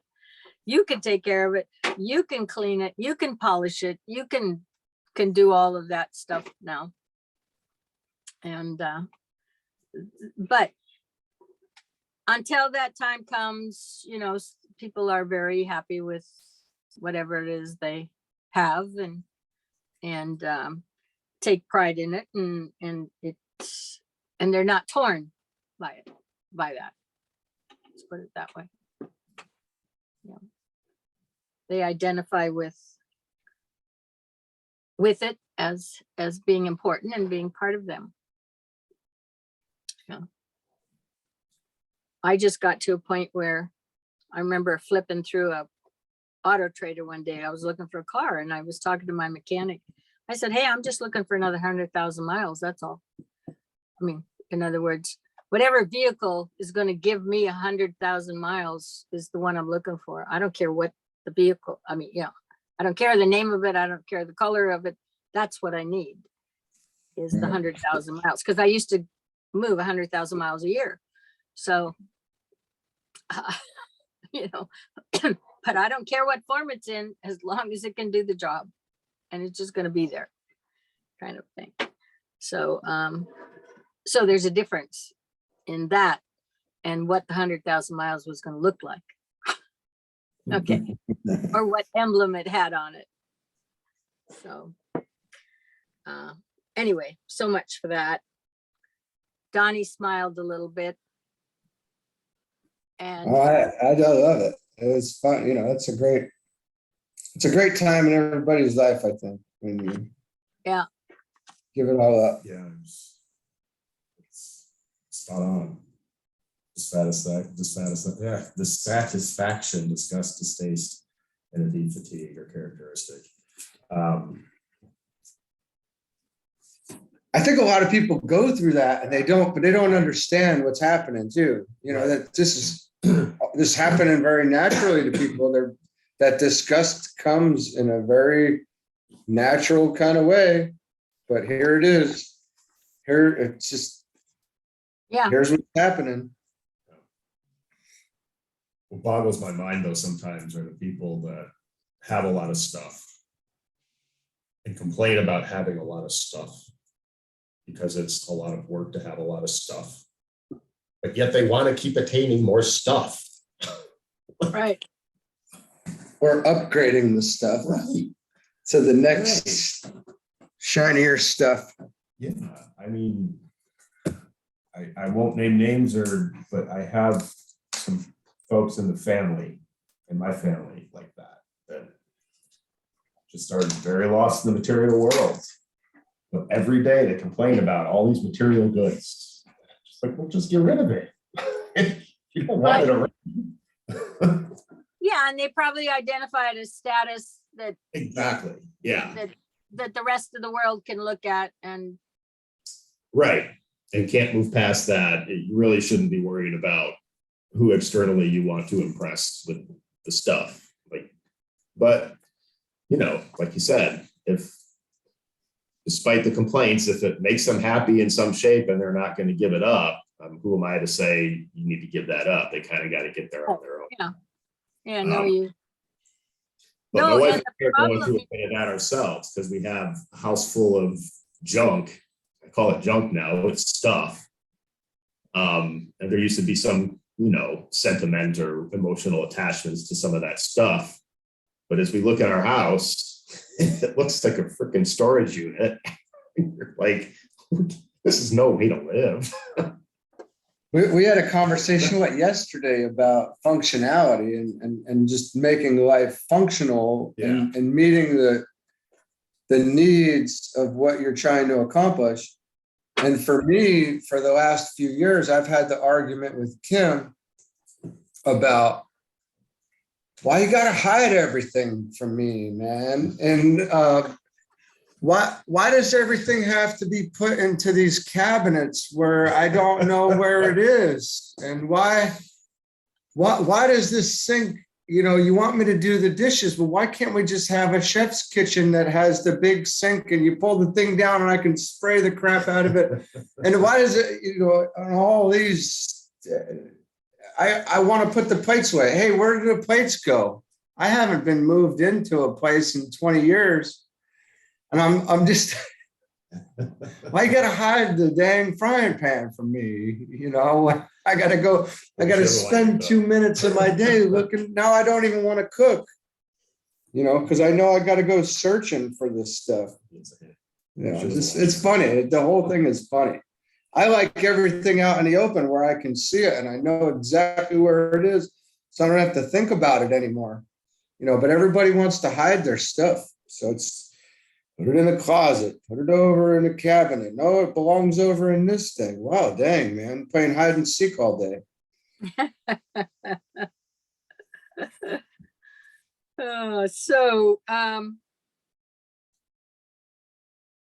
He's seeing double. Okay, but let's go back here to a minute where it talks about learning a new rhythm. He is one who seeks to learn a new rhythm, to enter a new field of experience, to follow steps that advanced humanity have trodden. One of the new rhythms that you learn is when you have these little epiphanies, if you will, that come and they bring a certain amount of euphoria, but they have a cycle and a rhythm and they take you to a high point. And then, you know, you think you're on top of the world, and then it wanes off, and that's part of the rhythm too. And it's just a matter of learning the rhythm, because once you start to see it, and it will continue to cycle. I mean, it isn't just like once every so often. eventually they'll probably pick up a little more. And then if you can start to just see, okay, well, here's the rhythm on that one. Okay, so we've got here, this was great. You know, that usually has some euphoria with it on whatever level. Now, if you touch in with the soul, it's generally a joy. You experience what they call joy. Okay. If you touch in with the monad, for sake of if that would happen, it would be bliss. Okay. If you've managed to just get your physical, emotional, and mental to operate as one unit, even if it's for a short period of time, it's generally said you are happy. So in other words, we have named some of these rhythms. We've given them names, the high points. You know, in as much as you are happy, you experience joy, or you experience bliss. That's what this whole realm, that's how they identify those stages. And then of course you think it all went to hell when it goes to the downside and disappears, so to speak.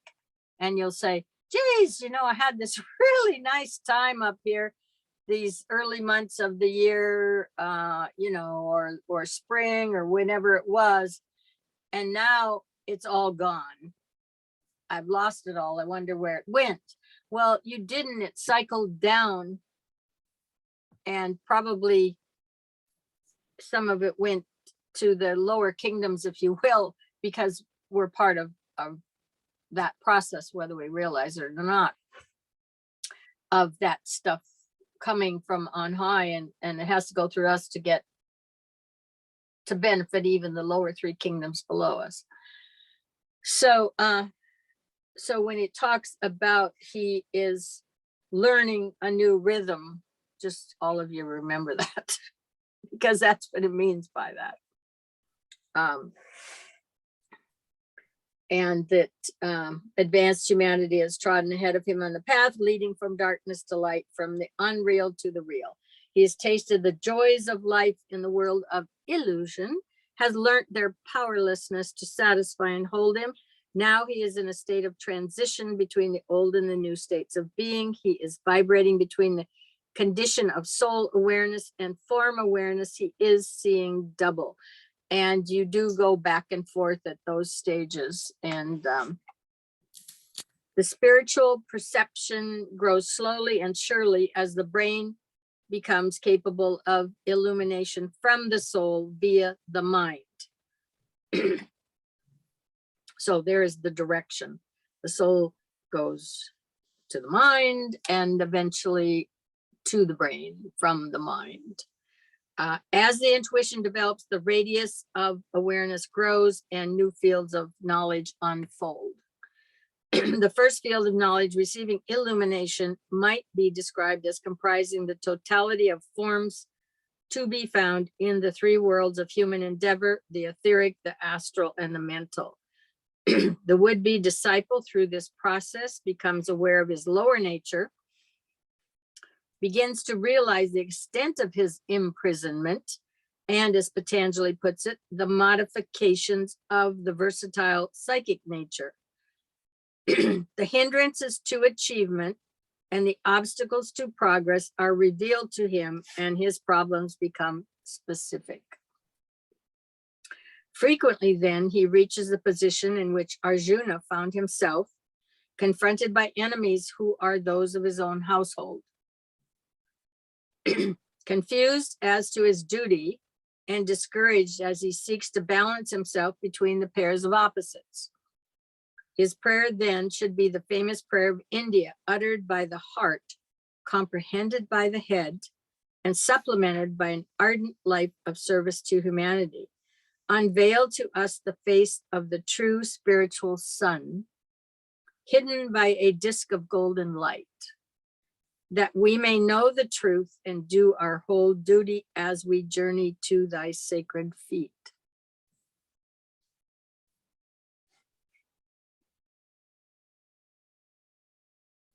As he perseveres and struggles, surmounts his problems, and brings his desires and thoughts under control, the second field of knowledge is revealed. The knowledge of the self in the spiritual body, knowledge of the ego as it expresses itself through the medium of the causal body, the Karana Sarera, and awareness of that source of spiritual energy, which is the motivating impulse behind the lower manifestation. The disk of golden light is pierced.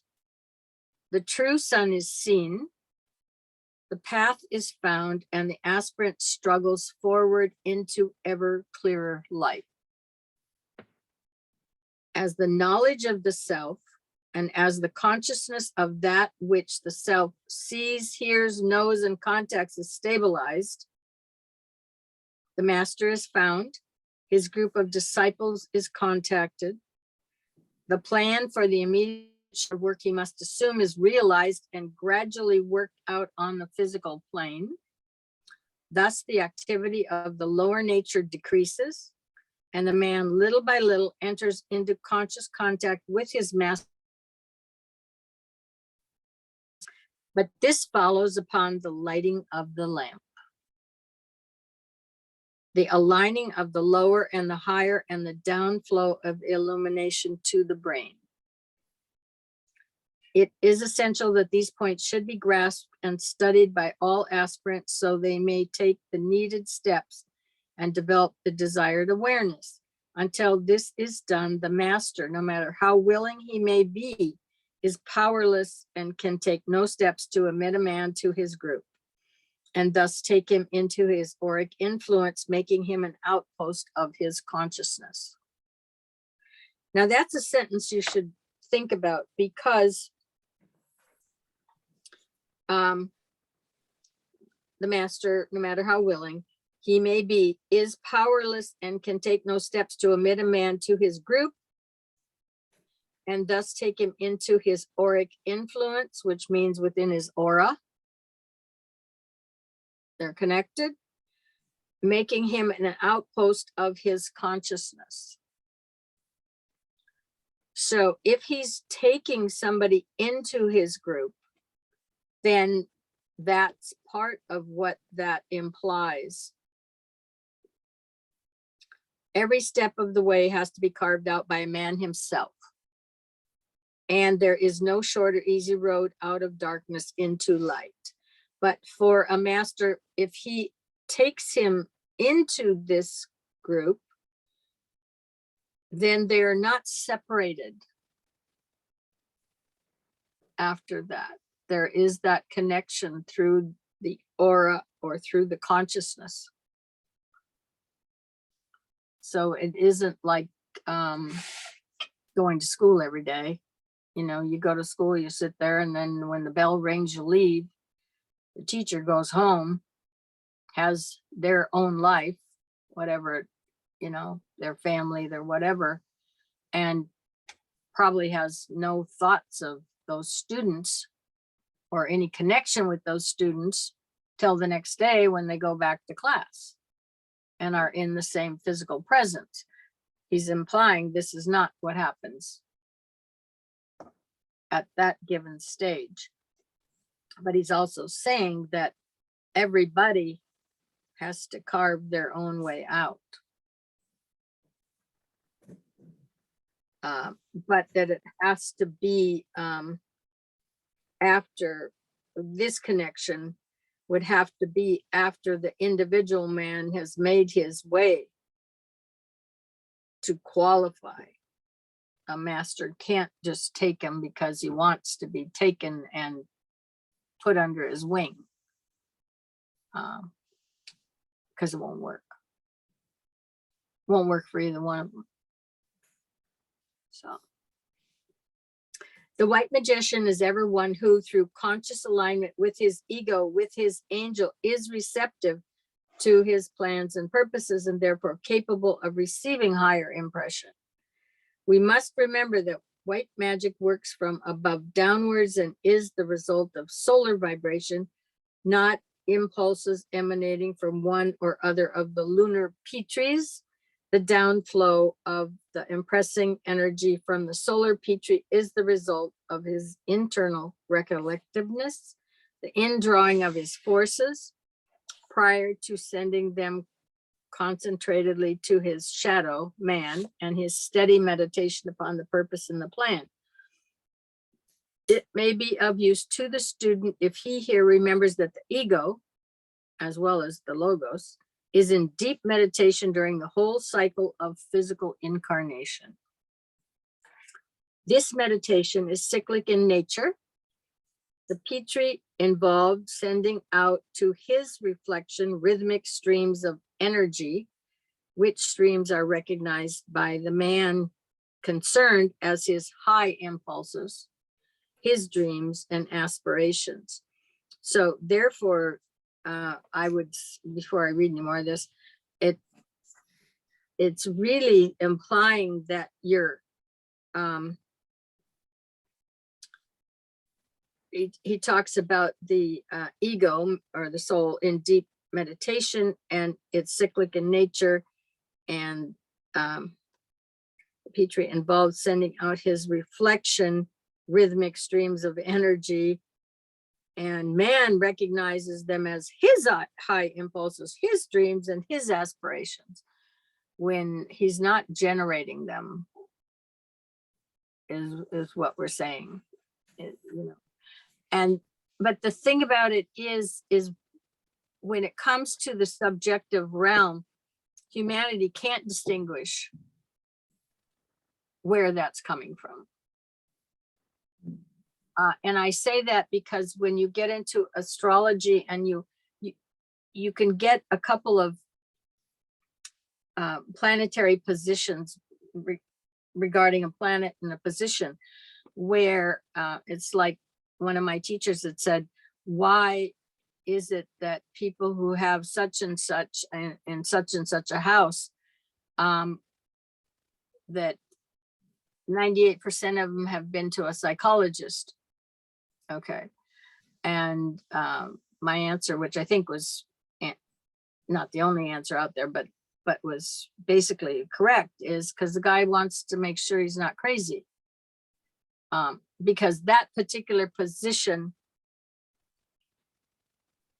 gives him internal subjective experiences, and he cannot discern them as being anything different from something that he's generating himself, because in those subjective realms, that stuff is as real as anything else. So if all of a sudden they are pulling information from somewhere else that's not really them, that can be bizarre and way out of their norm, if that starts coming through to them, they're wondering what's going on, what's happening to me, because I'm experiencing all this and it's like real and it's like part of me, but they don't know where it came from. And they want to make sure that they're not crazy, so they got to have somebody who's qualified, a psychologist or somebody who's been given a license to come in and confirm, or else help them get this stuff out of their head, or fix it so that it ain't coming back or something. So what I'm saying is that, be it that in this case, it's the high reflections, high impulses, dreams and aspirations, they come, you don't know that they aren't you either, that they're not coming from you. You're probably not really generating a whole lot yourself in this world anyway, because you're a receiver. We talked about every cellular membrane of your body is a receiver and receives information and impulses. So does the rest of you. So the psychedelics, in a sense, when people are experiencing them, I mean, that's real. They're experiencing it. A dream, you're experiencing it, right? It's real at the moment you're having it. So we have to realize that we're finding the real is, you got to know what the word meant, first of all, and how do you define it, and so that you can classify if it's real or not. But there's all this stuff roaming around, and we're receptive to it.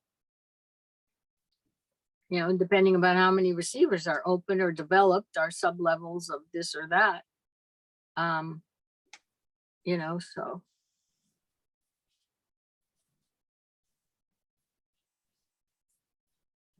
So therefore, there might not be much to us. Did you see that? We saw your eyebrow raise there, Carla, and we both giggled. You know, we might be receiving high impulses on one end, and other stuff on the other end. So what are you guys doing over there?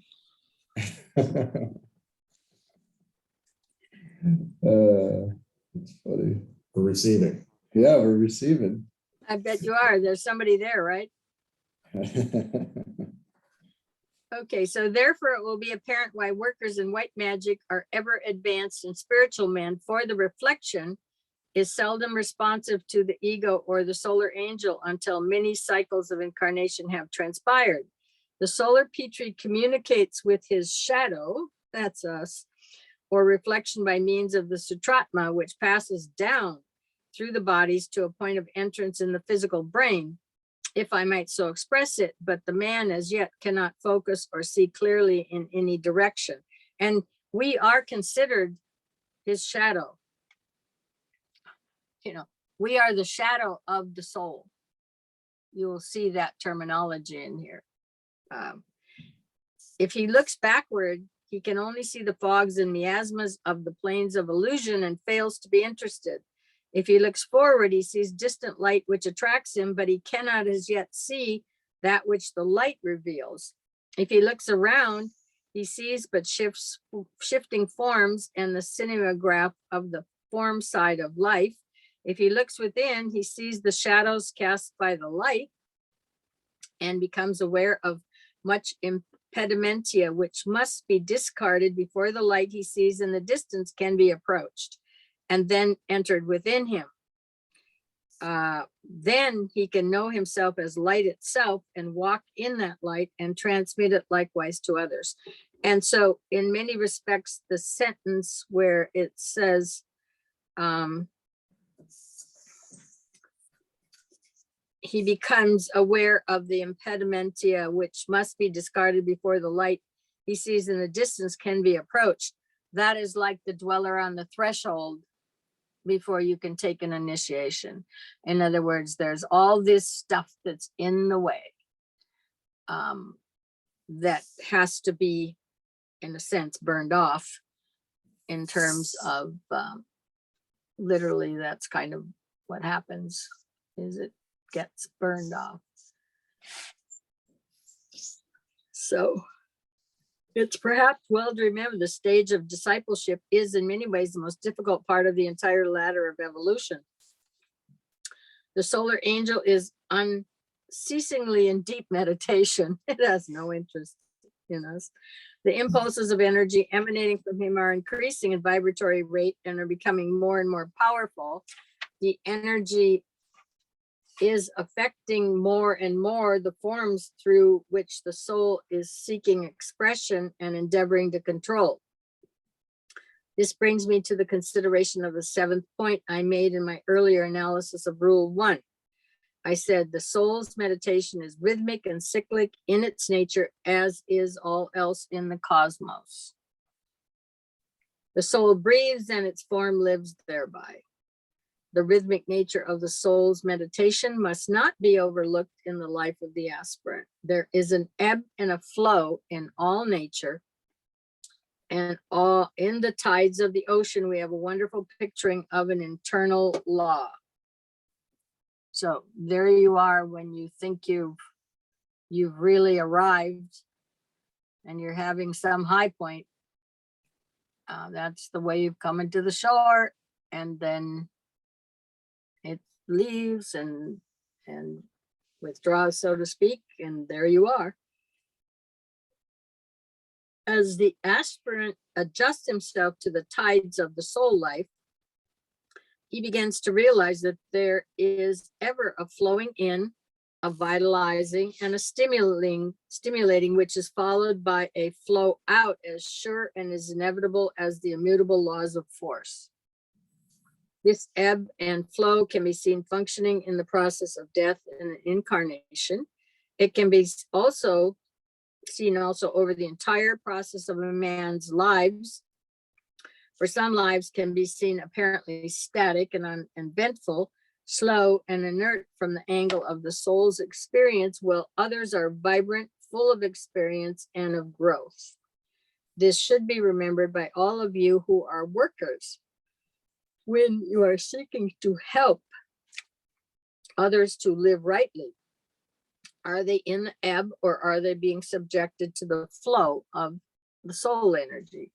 Are they passing through a period of temporary quiescence, preparatory to greater impulse and effort, so that the work to be done must be that of strengthening and stabilizing in order to enable them to stand in spiritual being?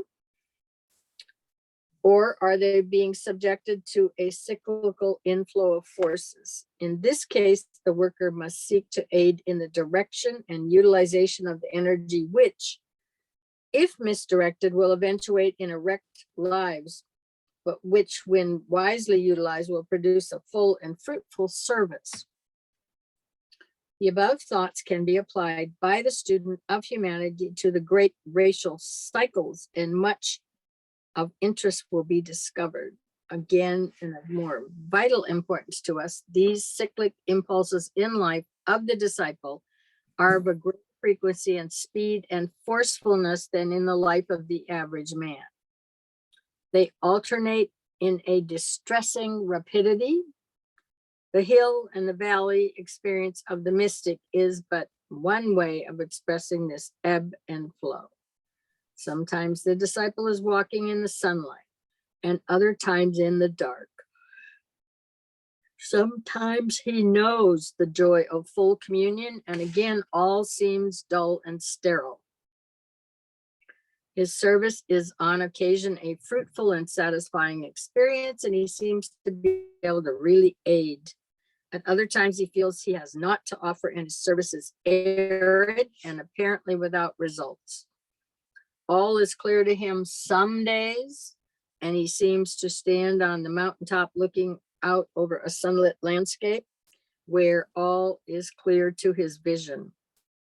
He knows and feels himself to be a. Later, however, the clouds seem to descend, and he's sure of nothing and seems to know nothing. He walks in the sunlight and is almost overpowered by the brilliance and heat of the solar rays, and wonders how long this uneven experience and violent alternation of these opposites is to go on. That sounds like somebody who's in love, right? You know, basically you meet somebody and you got the euphoria of being in love, and they're up one day, down the next. You know, there's back and forth. They don't know where they stand. Things are changing. And it's because when you meet somebody, you've also got this exchange of energy going on. So I sometimes I'll do a chart comparison for somebody. And if I see a chart where the two charts have 5 planets conjunct, those are the ones where they meet, they may never part, literally. You know, they dated and one of them never went home again because they both stayed together or something to that effect. Because there's that much glue here. There's that much of an exchange. If somebody brought me a chart to compare where there was not one conjunction, I would say you wouldn't have seen them walking down the street. They could have passed you right by. You just wouldn't even recognize them. You literally wouldn't see them. There would be no connection. if there's like one conjunction, they're there to exchange some information. And when that information exchanged, so now it's equal on both sides, they don't have any draw to each other after that. Kind of thing. So anyway, that's kind of the way it works.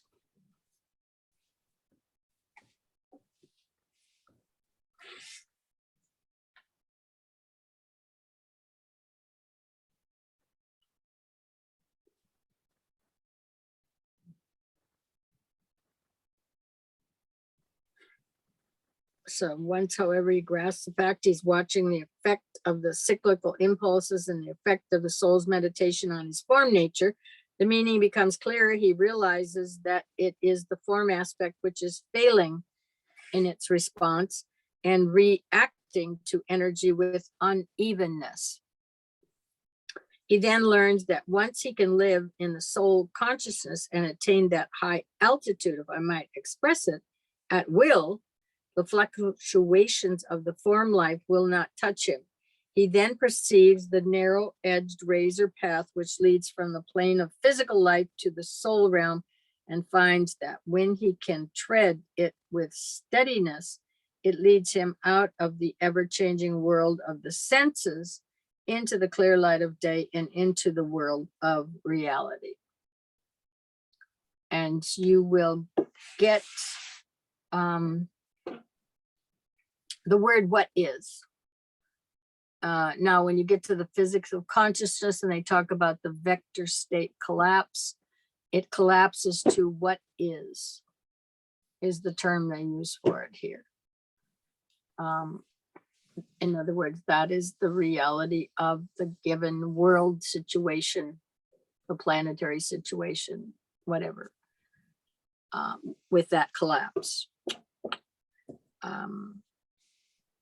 And so that's probably as close a definition of reality as we have at this point in time. When you get to the spiritual triad, if I understand correctly, those 4 levels, because when you do that, you're done creating consciousness. In other words, when you get up onto level number 4, and that's where you're positioned now because you've had the initiation that puts you there. Not that you touch it every so often, but that you're now a permanent resident there. Then you're in the etheric. You're in the 4 levels of the etheric of this planet.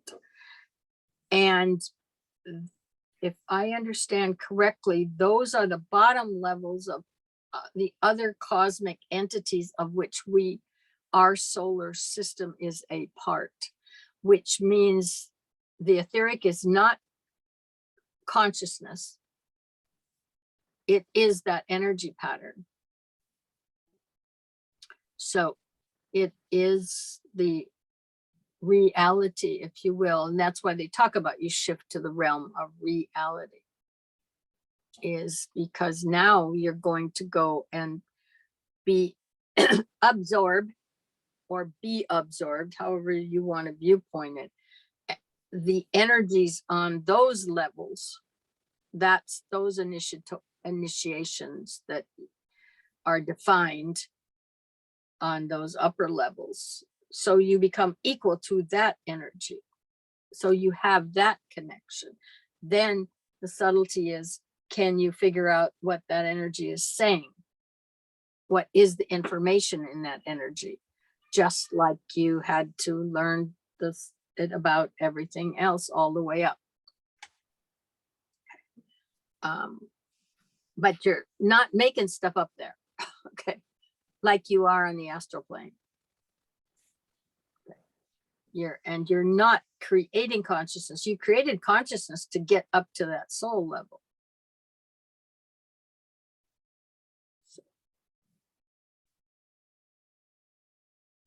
And that's why you worked your way up there.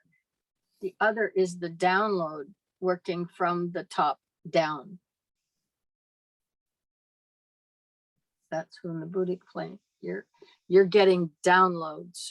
Once you're up on level 4, that's your residencies now, so to speak. That information is downloading to you. You had to work your way up and create consciousness to get to that point. Then you're receiving. And that's probably part of why he talks about the new religion will be the invocation, evocation. Because you are invoking that energy to come to you. You want to receive it. You're not invoking some consciousness to be created to come on you, or to invoke that you're going to create some consciousness. You are invocating, invocation, evocation. That's why you can, this material is the invocation. You're going to get the download that matches it to the best of. That's good news. Yeah, you just sit there and not do nothing, right? Just Good invocate news. it. We made it to that level, that place in evolution too, to be able to do that, I guess. Yeah, well, and to some extent, because you've got a mind and it is the mental realm, you can read this material, you can run it through your mind, and it obviously, like everybody said here, it looks different every time you read it, and your answers, so to speak, get different. Oh, it looks different Pick today this than it stuff up, did. what, read it once a week or read it every 2 weeks or something, and it's going to look different. And the level of awareness that you have related to the subject matter will have expanded. Well, there's a lot of stuff going on when you don't realize it. The only time you realize it is when you go looking for that material, or something stimulates, you read this again and it stimulates it and you realize, oh, well, that wasn't what I read before, or that isn't what I think about that subject now. I seem to see it differently, or my understanding of it is taken on a different awareness and all that. That's what he calls the new science of where prayer, they talk, what was it? Ask and ye shall receive. Okay, was the last section. They're now coming out and saying, basically, when you do that, you're asking to get something of who you are. In other words, you can't, they're making the point, you can't pull anything in greater than what you are. So if you're trying to manifest something, you're manifesting yourself, is one of the latest statements I've seen, which is probably the case, because I've watched these people manifest. I manifested this or that. No, I don't want this. I wanted that part, wanted what it looked like, but I don't want to have this idea or that idea, because that doesn't match me, and now I'm stuck with them, kind of thing, In other words, when you ask, and they always say, be careful what you ask for because you might get it. And we don't have the awareness that the four lords of karma, for example, of the full ramification of what is being sent to you. If you ask for it, you haven't factored all those other side and inner realm dimensions and the inevitable cycle that comes with it, like the chart, for example. I mean, those transits are already built in there. That's all been analyzed, et cetera, for that particular pattern. So, I mean, for us to go looking and asking for this and for that, specifically, is Fools rush in where angels dare to tread. So, you know, we have no perceptive idea of the ramifications of asking for something.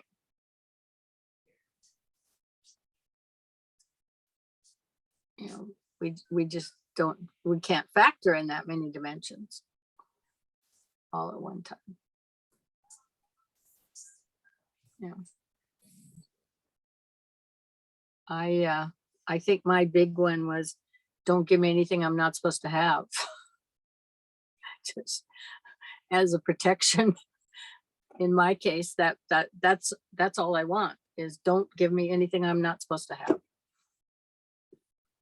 So if I have random thoughts, don't listen to them, you know, don't pay any attention, kind of thing. And I've always felt that in terms of this evolutionary path and all of that is, hey, don't want to go there. Yeah. I'm not here to have this experience without it adding up to whatever it was meant to be. So very contrary to, and I mean, that was the whole Christian last 2,000 years. God give me this, God give me that. You know, that's what the basic prayers were. So what, provide me my daily bread, or, you know, in other words, I'm down here, so feed me, and whatever else. I don't know if everybody asked for shelter, but they definitely asked for food. So, and that's why even with looking at and wanting, well, when he talked about harmlessness last time, he made it really clear. The best chance you have of following that evolutionary path is the concept of harmlessness, because you put no obstruction in the way with that, because you aren't building any thought patterns that block it. You're not gumming up your own works with attitude. You're fully, if you're functioning truly on a harmless pathway, you've not built any obstructions to the flow.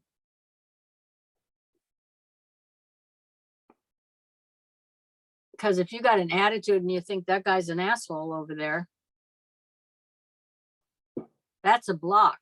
As long as you think that, that just stopped you. Because you now have a connection to that guy. You made it, and it's not going away until you release that attitude. Manifesting your own hell. Huh? Manifesting your own hell. Yeah. Well, you're certainly manifesting your blocking your forward movement. Right. Yeah. And so I think he talks about it on 3 or 4 different levels or something like that. But bottom line is, no matter what it is, if you want that, that creates your most open pathway that you can possibly have. To do that is by, just walking through life without creating a lot of obstacles. And generally the obstacles you're going to create are with your mind or your emotions or your attitude or however it is. Those are your blocks. They call it the dweller on the threshold is a catch-all phrase for all of it. But that's what it is.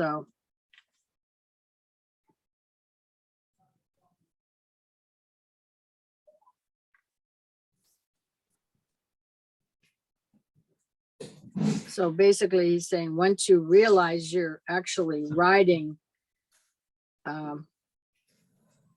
these cyclical impulses, and you can figure out what to do with it. He learns that once he can live in the soul consciousness, attain a high altitude at will, the fluctuations of the form life will not touch him. Yeah. He perceives the narrow-edged razor path, and wasn't that the book, the Razor's Edge? Yeah. Yeah, that probably comes from there, which leads from the plane of physical life to soul life, finds that he can tread it with steadiness. It leads him out of the ever-changing world of senses into the clear light of day and into the world of reality, because then it moves you up onto those planes where the consciousness is not being created. You know, you're just now learning what is. And those are the upper levels of this planet, what it constitutes, which are its connections then with, I think the pathways they talked about, like I think I said it last time too, one leads to the cosmic astral plane, one to the cosmic mental plane, another one to the cosmic Buddhic plane. And then there's some people who stay on this plane because they do earth service. But so they are connections, and we have to have all those connections. We can't be totally, as a planet, just sitting out here totally isolated from everything except our own little evolutionary development, and ever expect to plug into something else down the line if we aren't already have an inroad that we have been connected to. It would be like having a room with no electrical plugs, and no way to interact with anything. You won't get light, you won't get whatever, you know, so to speak. That's just a real basic scenario, but the bottom line is we are connected. And some of those other paths go to cosmic locations, because all that's been built in all along. And it's not our predominant focus, but it's factored in there. So eventually you get into it probably with some cosmic fire and stuff like that. They elucidate on it. The form side of life then becomes to him simply a field for service and not a field of sensuous perception. Let the student ponder upon this last sentence. Let him aim to live as a soul. Then the cyclic impulses emanating from the soul are known to be impulses for which he himself is responsible and which he has sent forth. He then knows himself to be the initiating cause and not the subject to the effects. Looked at from another angle, we get two factors, the breath and the form, which the breath energizes and drives into activity. Upon careful study, it becomes apparent that we have, for eons of time, identified ourselves with the form. We have emphasized the effects of the imparted activity, but have not understood the nature of the breath, nor known the nature of the one who breathes. Now in our work, we are concerning ourselves with the one who, breathing rhythmically, will drive the form into right action and right control. This is our objective and our goal, and the right understanding is necessary nevertheless if we are to appreciate intelligently our tasks and our efforts. Much more can be said on this rule, but enough has been given here for the average applicant to discipleship to consider and upon which to base action. Most of us are average, are we not? Should I take a survey on that? Here? Anybody here think they're average?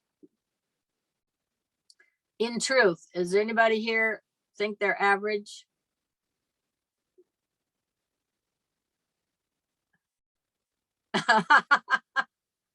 Look at Melinda. Hiding your smile. It's not that I think I'm not average. I just think everybody's so unique.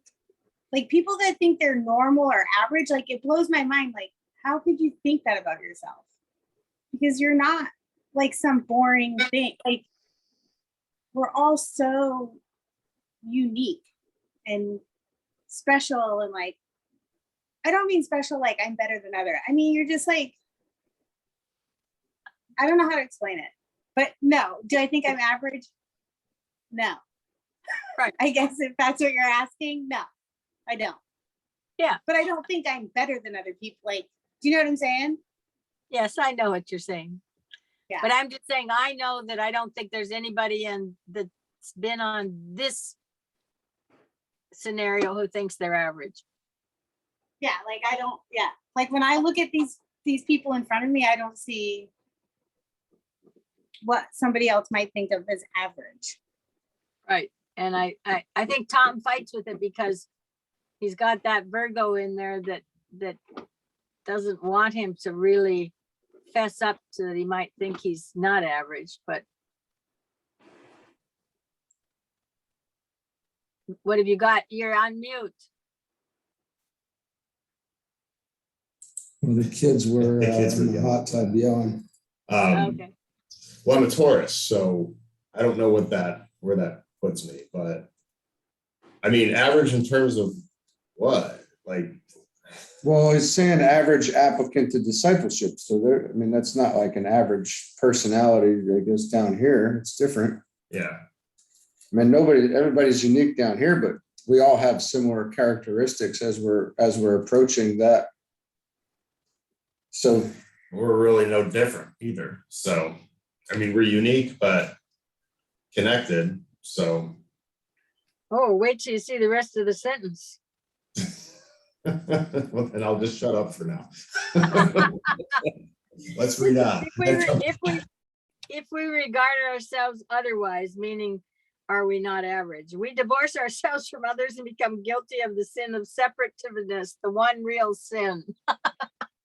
So there you go. Yeah, So there you go. sense that we're connected and we're in this together, right? I think. Right, and that we're all average. So average can carry many definitions, I think. yeah, it depends on where we're looking at it. Because I'm with Melinda, it's like we are all Yeah. unique. And we all, yeah, it's I don't really, I'm just gonna stop talking for now. Yeah, it's better. Well, it's almost like talking in a circle because we are connected, we are together, but we're also unique. So we're all, it's like you're just gonna go round and round. Yes, we are individuals. Let's put it that way. We each have purpose. Yep. An appreciation of the above thought should build in the aspirant a realization of the value of his meditation. Work, wealth, the idea of a cyclical response to soul impulse lies in the back of the activities of a morning meditation, a noonday recollection, and an evening review. A larger ebb and flow is also indicated in the two aspects of the full moon and the new moon. Let this be bore in mind.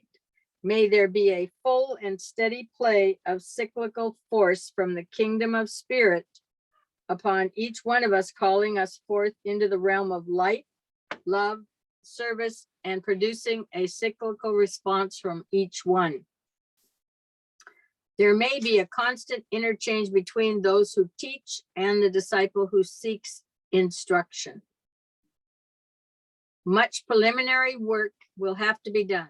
The disciple on the physical plane and the inner teacher, whether one of the great ones or the master within the heart, need to know each other somewhat and to accustom themselves to each other's vibration.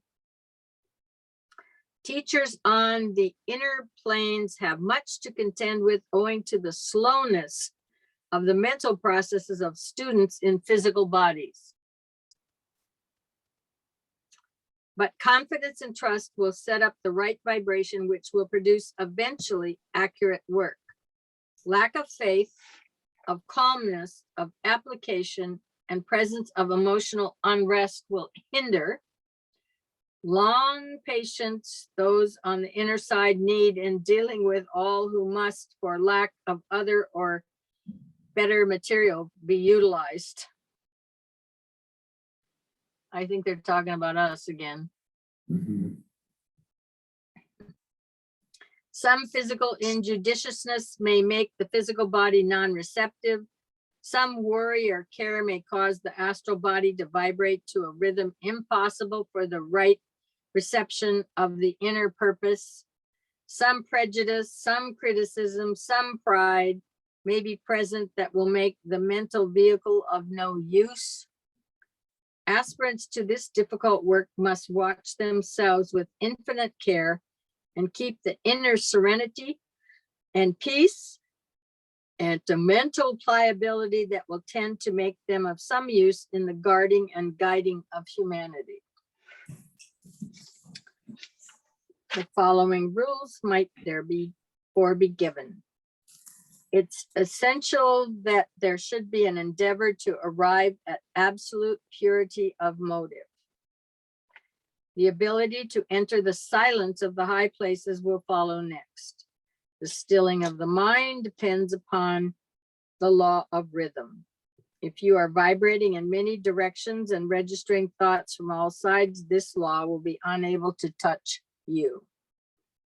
Balance and poise must be restored before equilibrium can be reached. The law of vibration and the study of atomic substance are closely intertwined. When more is known about these atoms and their action and reaction and interaction, then people will control their bodies scientifically, synchronizing the laws of vibration and rhythm. They are the same and yet unlike.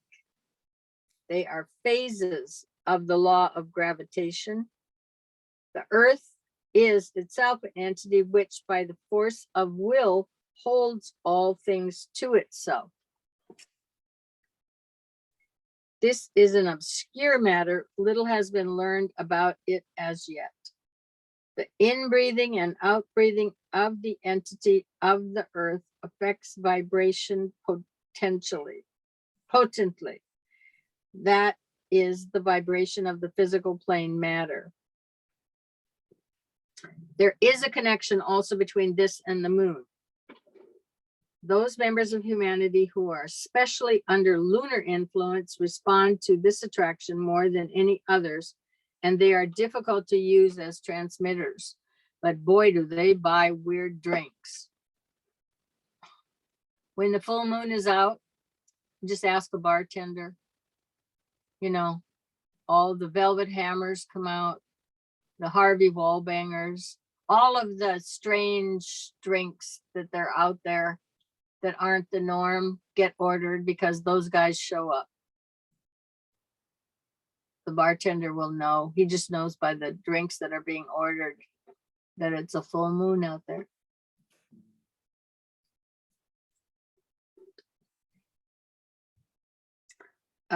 The silence that comes from the inner calm is the one to cultivate.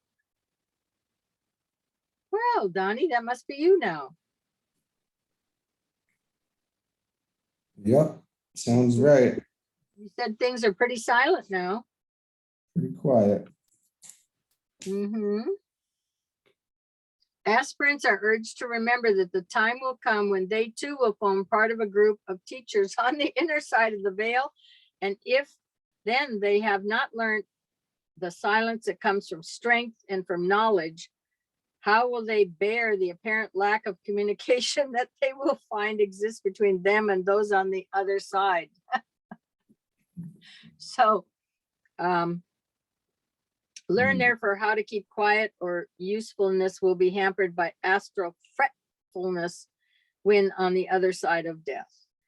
So Remember always that lack of calm in the daily life prevents the teachers on egoic levels from reaching you. Endeavor, therefore, to remain quiescent as life unrolls. Work, toil, strive, aspire, and hold to the intercalm. Withdraw steadily into interior work and so cultivate a responsiveness with the higher planes.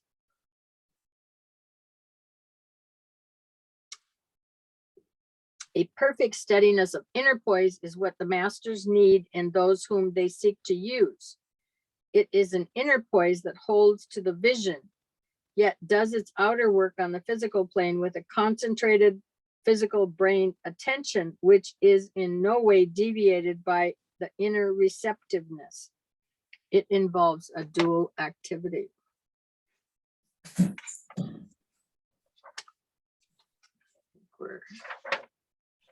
How far? Oh, we've only got a couple more pages, so I guess we can get through this one today.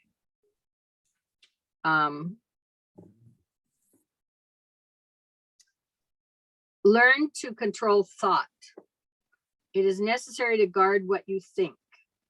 These are days when the race as a whole is becoming sensitive and telepathic and responsive to thought interplay. The time is approaching when thought will become public property and others will sense what you think. Well, I think I've seen on the internet that they've got the programs now, computer programs that can just pick up what you're thinking. Artificial intelligence type stuff. I don't know. They're just saying that they can read your thoughts. Reading thoughts. Yeah. Yeah. In other words, whatever you are thinking, they know, a computer can read it and translate what you're thinking. Thought has therefore to be carefully guarded. Those who are contacting the higher truths and become sensitive to the universal mind must protect some of their knowledge from the intrusion of other minds. Aspirants must learn to inhibit certain thoughts and prevent certain knowledge from leaking out into the public consciousness when in contact with their fellow men. It is, of course, of vital interest to appreciate the significance of the words scatters not his force. There are so many lines of activity into which the soul-inspired discipline may throw himself. Assurance as to varying lines of activity is not easy to reach, and every aspirant knows perplexity. Let us put the problem in the form of a question, relegating it to the plane of everyday endeavor, as we are not yet in a position to comprehend in which way a soul can scatter its forces on the higher planes. What is the criterion whereby a man out of several lines of activity is the right line to take? Is there, in other words, a revealing something which will enable a man unerringly to choose the right action and go the right way? The question has no reference to a choice existing between the path of spiritual endeavor and the way of the man of the world. It refers to right action when faced with a choice.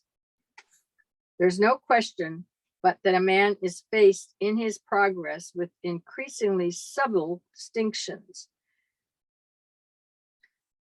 The crude discrimination between right and wrong, which occupies the child's soul, is succeeded by finer distinctions of right or more right, of high or higher, and the moral or spiritual values have to be faced with the most meticulous spiritual perception.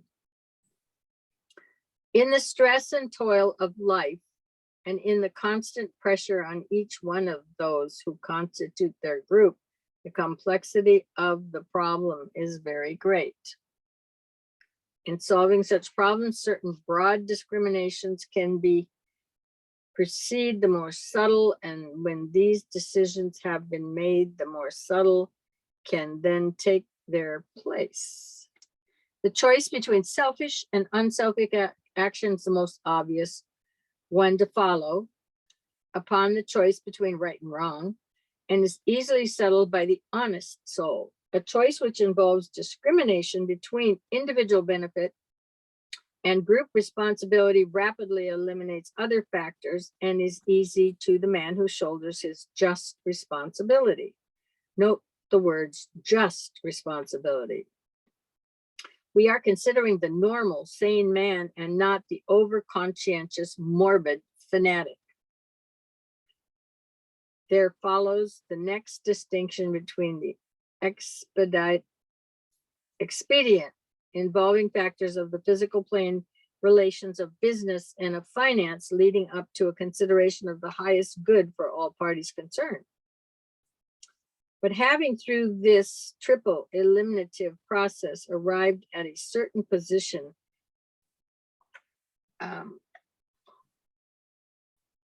causes a rise where choice still remains, in which neither common sense nor logical discerning reason seems to help. The desire is only to do the right thing.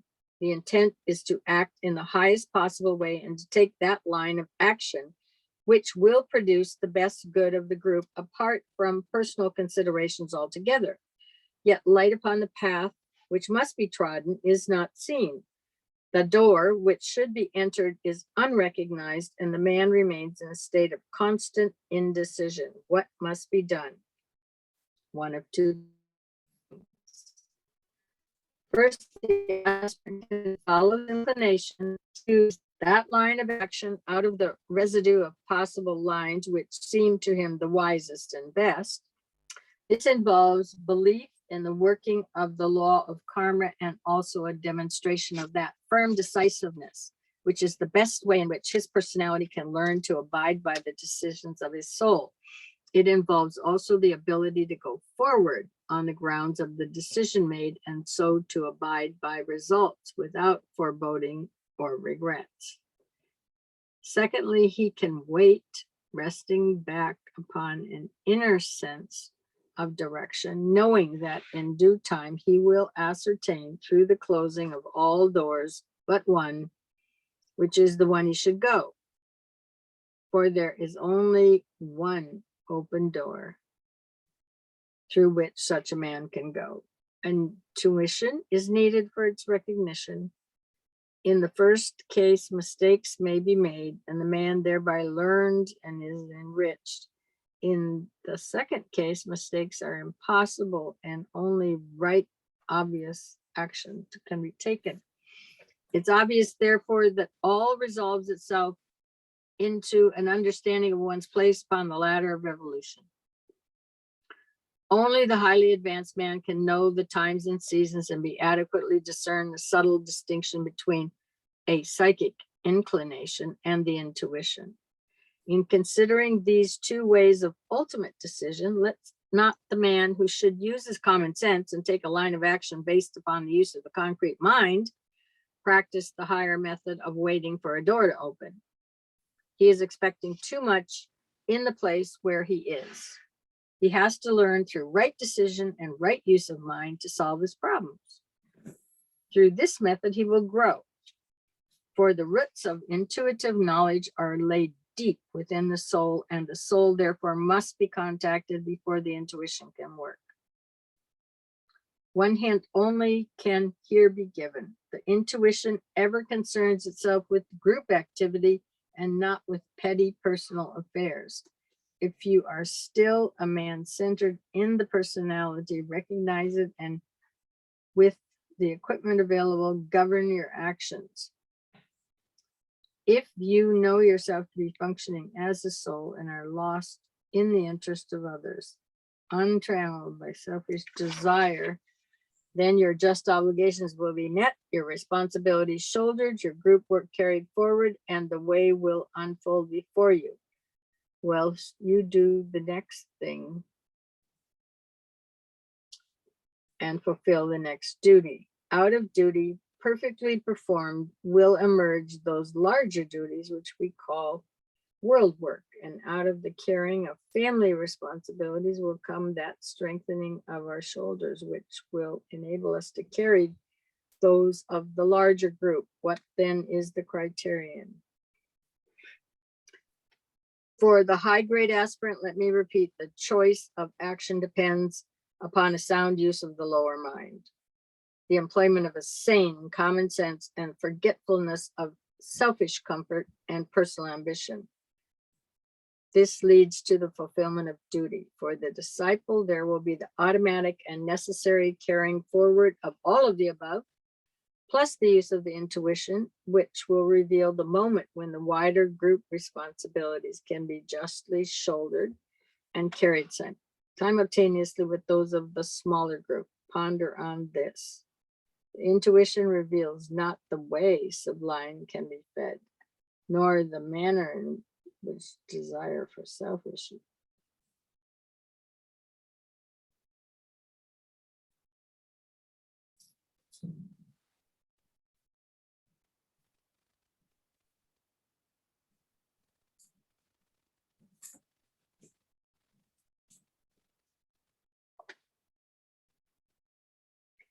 There you go.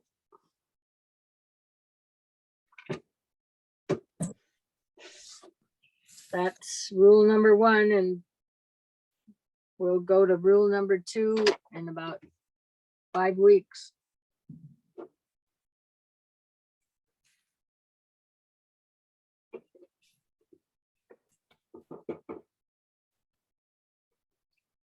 So you'll have 5 weeks to ponder on this.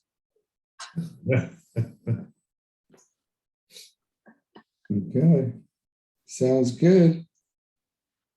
Yep. We'll get some other videos and stuff up during that time though too. So Yeah, I would think so. it'll be good. All right. Do we want to what do we want to do? Finish it. Okay. That sounds good. We're gonna stop recording then. Right. Okay.